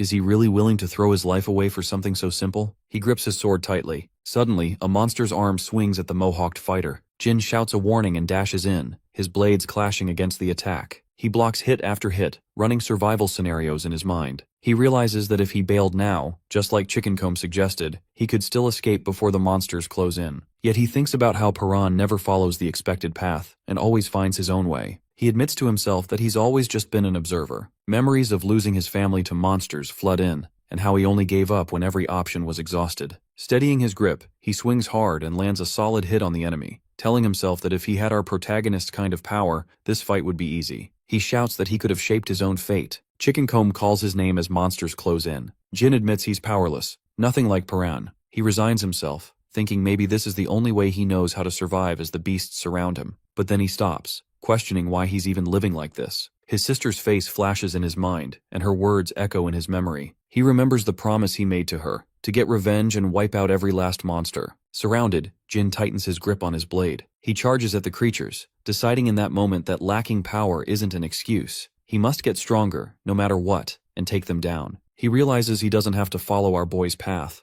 He can forge his own way to live and fight. Facing the monster, he recalls Piran's advice about channeling power from his fingertips and tries to harness his own strength. He stomps forward, feeling something different ignite within him. Determination turns into strength, and he lets it flow, swearing to destroy every monster. He thrusts his hand forward, energy exploding toward the enemy. Exhausted but focused, he draws willpower from his old promise and the memory of his sister. He imagines Piran beside him, both their powers blazing, and steadies his hand. Sparks shoot from his palm as he blasts the creature's chest. The monster explodes, torn in half by the attack. Jin clenches his sword and braces for more. He stomps ahead, slashing through monsters as they swarm from every side. Each hit lands true, until all the beasts are left in piles on the ground. The girl with glasses stumbles forward, dragging Piran along. As they move, he spots movement. Chicken Comb and Jin are still alive. They walk over and she asks what happened. Chicken Comb says they barely made it out thanks to Jin, but falls silent when she asks about the missing woman. Haru suggests they get out of there, but the bespectacled girl warns that someone is waiting up ahead. Before she can say more, footsteps interrupt. The predator steps right into their path. They demand to know why she's there. Predator advances, hurling accusations and calling them traitors, warning what happens to those who betray her and mentioning the woman who died. The girl with glasses snaps back with an insult, but Predator calls her slow. She tries to stand her ground, claiming their side has the advantage, but a sudden flash cuts her off. Chicken Comb is attacked and stabbed in the arm. He shouts at Predator to never mention the woman again, insisting she was a comrade. Predator shrugs off the sentiment, declaring that being comrades means nothing.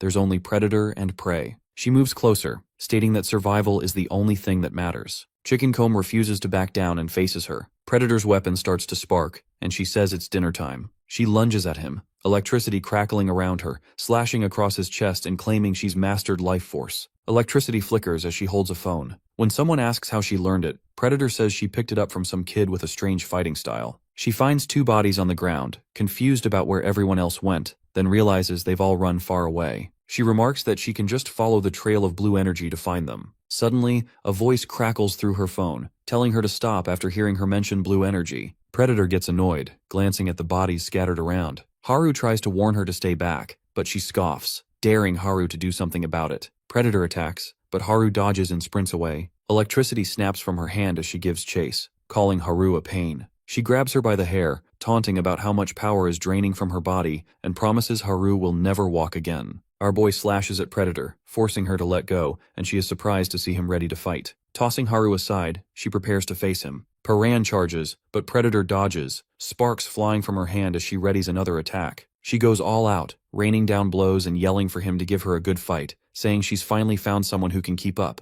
Then she offers a twisted deal. Even if he loses, she won't kill the others. Just cripple them so they can't run, promising to eat their flesh and use them for experiments. The protagonist stands back up, vowing to avenge everyone. Haru watches as he raises his hand. Predator demands he go all out, but then notices blue flames flickering at his fingertips. He focuses, forming a hand sign as blue energy sparks. Predator prepares for the fight. Suddenly she leaps in, slashing at Piran's hand and calling him boring. Piran lies on the ground, covered in blood and missing an arm. Haru screams his name in terror. The Predator stands over him, weapon in hand, mocking him for losing the fierce determination he showed earlier. She sneers that he once wanted to live, but now looks empty, his energy gone. Haru clenches her fists and charges, catching her off guard for a moment. She swings but misses, and the hunter taunts her, calling her a rookie and a coward. Haru hits the ground but refuses to back down, glaring defiantly as her enemy tells her to keep struggling. Suddenly, Chicken Comb stumbles, distracted by movement behind him. He looks back and sees our boy beginning to move, staring straight ahead. A buzzing sound grows louder as an insect lands on his head. Dazed, he watches the bug crawl toward his severed arm. His fingers twitch, the buzzing intensifies, and the limb begins to stir. The insect hovers over to the Predator, buzzing around her head. A memory flashes. Piran tries to swat away a bug while his father asks what he's doing. He insists he won't do it again, but his father presses for the reason. The boy explains the bug was in his line of sight. Back in the present, the Predator announces she's done playing and warns Haru she'll end up like our protagonist. She freezes in shock as he starts to rise, confused by his movement. Suddenly, bright red energy bursts out, and Piran's severed arm regrows, monstrous and clawed. The buzzing grows louder as his new arm lashes out. Haru watches as the hunter gets knocked down, his body now crackling with red energy. He remembers telling his father that buzzing always felt like a signal, compelling him to catch and eat it. Piran screams as the transformation continues. Now towering over Jin, he's gone full monster, his body covered in red growths, his face twisted and unrecognizable. A huge creature charges, roaring and slamming the ground. Piran meets it head-on. They smash into each other, and the beast transforms into an orb. He bites down on the orb, absorbing its power. Jin sees this and shouts his name, accusing him of being one of the monsters, then fires an energy blast. Piran blocks it, his monstrous claws crashing into the attack. He advances, driving a claw straight through Jin's chest, then tosses him aside. Chicken Comb yells in shock, but our protagonist lunges at him, slashing viciously. Finally, he turns to Haru, grabbing her with that monstrous arm. He looms over her, and she struggles to break free from his grasp. Piran bites down on Haru's shoulder, squeezing her as hard as he can. She smacks him on the side of the head, causing him to freeze mid-bite.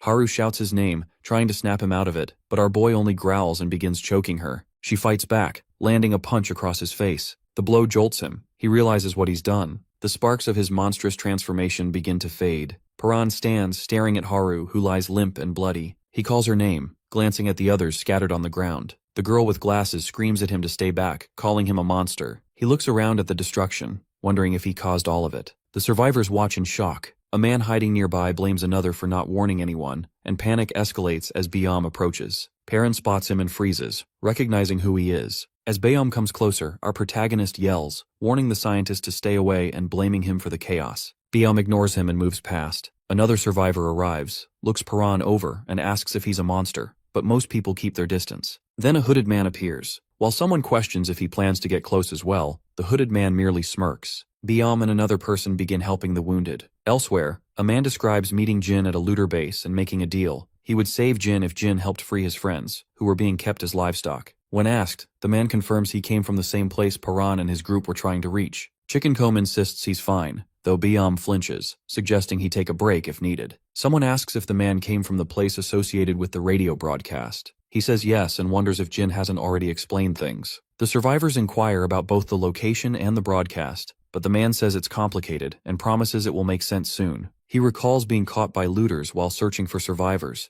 then asks Byam about his friend's condition. Byam replies that they're alive but malnourished. Attention shifts back to Piran as the man reveals he transformed into a monster and attacked his allies. Others confirm this, mentioning his rapid healing and how his arm regenerated, which surprised everyone. The man expresses relief that at least he managed to kill the predator, while Jin suspects Piran was unaware of his monstrous side. The man then says he saw red energy coming from Jin's body, which seemed suspicious. Jin explains it's his life force. When the man asks what that means, Jin questions how he could not know, considering he's now expected to fight monsters. The man admits that fighting wasn't part of their plan. They wanted to avoid attention. A woman says List was the voice on the radio, and the man continues, explaining that List supposedly knows about a weapon capable of instantly killing monsters. He recalls how everything used to sound unbelievable, but witnessing the battlefield changed his perspective. Jin asks what he means, but the man avoids answering, saying they'll find out in time. When it's mentioned that he accepted the idea of life force so quickly, he responds that nothing makes sense anymore. They live in a world where a mysterious planet hangs in the sky and monsters attack every 6 days. Jin wonders if the assaults will ever end. The group discusses how the invasion began without warning, and the man asks about Piran's whereabouts. Jin says he's nearby but keeping his distance. Our protagonist isolates himself, afraid of hurting someone again. The others feel safer with him gone, though the man says he wouldn't have joined if he'd known. Jin explains they haven't known Piran for long. Later, he tells the girl with glasses to keep Piran's belongings hidden. When she asks why, Jin says the newcomers might not be trustworthy. The group agrees to keep his secret. The man, Hui Min, expresses hope that they can survive together. He soon notices someone missing, just as the hooded man from earlier steps forward. A survivor explains that he helped move the injured. The hooded man approaches Piran and someone asks who he is. When the stranger reveals his face, Piran stares in shock. The man remarks that the hooded figure is the strangest among them, noting he hasn't said a single word. Jin tries to sense the life energy of those around him, but feels nothing from the hooded man, which unsettles him. Piran asks what the man wants. The hooded figure then pulls back his hood, revealing golden eyes and red hair. Our boy asks who he is, but the stranger only stares in silence. The red-haired figure begins speaking in a language Piran doesn't recognize. He keeps asking what's being said, but receives no response. After a moment, the stranger falls quiet, steps back, and pulls his hood up again. 2 others arrive, saying they've been searching for the hooded man. One of them is about to speak, but Piran cuts in, asking about Chickencomb, Jin, and Haru. Byam tells him that Chickencomb and Jin are awake, but Haru is still unconscious. They assure our protagonist she isn't dead. Overcome with guilt, Piran blames himself for what happened. He recalls trying to attack and eat Haru, admitting this to everyone. He realizes it wasn't guilt or anger that drove him to violence, but rather the disturbing truth that he enjoyed it. One of the survivors reassures him, saying he believes Piran isn't the kind of person he thinks he is. Byam agrees, adding that even when Piran is angry, he's strong enough to resist it. They point out that his kindness and willingness to put others first show he's not a monster. Another survivor mentions they've encountered real people before, but Jin disagrees, comparing Piran to the monsters above ground. Jin approaches, repeatedly calling him a monster and challenging him to prove otherwise. He insists he saw Piran nearly attack someone else and says he's no better than the deranged woman outside. He accuses him of being a monster inside and out. Byam questions Jin's harsh words. Jin admits that, although he thinks Piran is a monster, they still need him. He explains that Piran's strength and knowledge could help them understand the creatures, but that doesn't mean he trusts him. Instead, Jin says he only trusts what Piran might do next. Chickencomb teases Jin, then suggests they check out the source of the radio broadcast. Jin asks what he means. Chickencomb explains it's the place run by a man who prepared for the apocalypse. Jin says they're ready to go, while Piran hopes meeting this man might reveal more about his mother. However, he's haunted by the memory of hurting his friends, and promises not to let it happen again. He resolves to control himself and vows never to lose control like that again. Suddenly, a dark voice echoes in his mind, and Piran screams as red, monstrous tendrils burst from him. The tendrils thrash violently as Chickencomb and the others try to restrain him. Jin charges his electricity, but Chickencomb stops him. Despite the tendrils' grip and our boy's struggle, Chickencomb refuses to let go, holding him down until the energy finally fades. He tells Piran that things have changed. Byam and the rest remind him that he's not alone. Piran resists, mumbling no as the tendrils move, but he insists he won't hurt his friends again. He grabs the tendrils, tears himself free, and declares that he doesn't know what the thing inside him is, but it's no longer in control. He promises it will never win. The monster's voice tries to pull him back into darkness, but Piran fights to break free. A flash of light erupts, and he returns to his friends, his eyes glowing red. Byam and the others watch, noticing the last trace of that power within him. Then Haru approaches. She slaps him and tells him to get it together. Calling his name, she helps him break free from the monster's grasp. Piran sees her, and the darkness inside him finally disappears. Supplies are well stocked. Chickencomb and another helper confirm they have nearly a month's worth. The girl with glasses remains tense, frequently checking on Haru. Byam says she's still shaken by witnessing our protagonist's monster side, and worries about what will happen if Haru never wakes up, but the woman assures him that everyone is grateful Haru is still with them. Someone asks when they'll return to base, and another realizes it's been over a month since they left. He wants to head back, but Hui says they're almost ready. He introduces Jin-gu, who did a great job dealing with the looters, and says everyone is set to leave. Jin greets the group and offers to take them back to base. Hui checks on him, but Jin brushes off any concerns, determined to get back to training. Hui warns him about the risks of tampering with his life force, but Jin insists he's focused on getting stronger and promises not to repeat past mistakes. Hui sighs, uneasy about Jin's intensity. The woman who sews mentions that the shirt she made for Piran is now in tatters. The weapon maker notes that at least the shirt made it back, then says he lost a weapon outside, but weapons can be replaced. People cannot. The woman teases him, and he snaps back, reminding her that he's doing his part to keep things running. Nearby, the girl with glasses notices a hooded person sitting quietly and asks if he wants to learn the language. The hooded figure nods, so she assumes he's not from around here, which explains his silence. She promises to teach him quickly. She asks what word he wants to learn, and the stranger signals for apocalypse. She pronounces it slowly, helps him repeat it, and he manages to say it. He keeps repeating the word. Meanwhile, our boy is training, quietly repeating apocalypse to himself as he remembers how Haru's voice brought him back from the edge. He admits that without her, he might have lost control, and there's no guarantee it won't happen again. He knows he can't always rely on her. Every time he becomes unstable, the thing inside him tries to take over. Determined to control his life force, he recalls the last fight,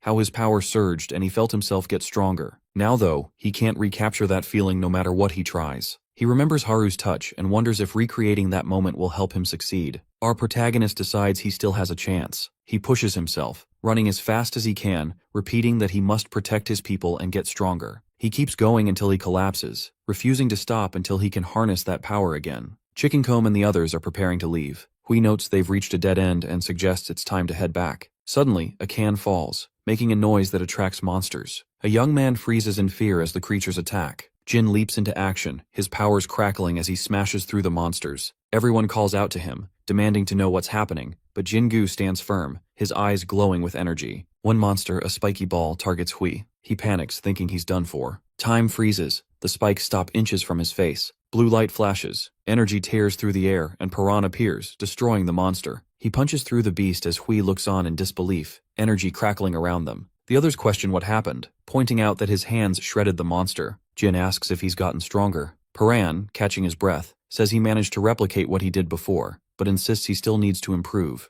He knows it's the only way to protect those he cares about. Jin outlines their next steps. They need to find the source of the strange radio broadcast and meet the person claiming to be prepared for the apocalypse, hoping for answers. Later, Piran sits by Haru, tells her to keep resting, and promises to get stronger. He continues training, trying to master his life force. His veins bulge and his eyes change as he strains. Chickencomb, Jin-gu, and the others watch as his eye takes on a strange appearance. He regains control. Huang calls out, asking him to wait, but Chickencomb checks if he's alright. Piran's red eye stares ahead as a dark figure appears in his mind, but he insists he's fine. The group moves on through the ruins. Later, someone is walking around and finds a pair of broken glasses, surprised by how damaged they are. More people gather, and one is called out for not working, trying to play it off when the leader notices the glasses. The leader is shocked and demands to know where they were found. The person says they were just lying on the ground, but another recognizes them by the chain and suddenly urges everyone to leave, insisting it's too dangerous. One thinks it's a lucky find and doesn't understand the urgency. The leader explains the glasses mean their owner is still alive. Another says they saw him earlier, remembers seeing fruit and signs of a struggle, and says they must warn the others. A figure steps out into the sunlight, and everyone realizes it's the man they fear. The terrified one panics as the figure approaches. Piran's father appears and tells them to try reporting that he's alive. The frightened leader tries to joke, but the older man grabs the glasses. The terrified one stammers and then screams as the others freeze. One man draws a knife and demands to know who Piran's father is and if they were being followed. He ignores him, mocks the questions, and says it's their bad luck. He steps forward with his fist glowing blue and says that now they've seen him, they won't make it out.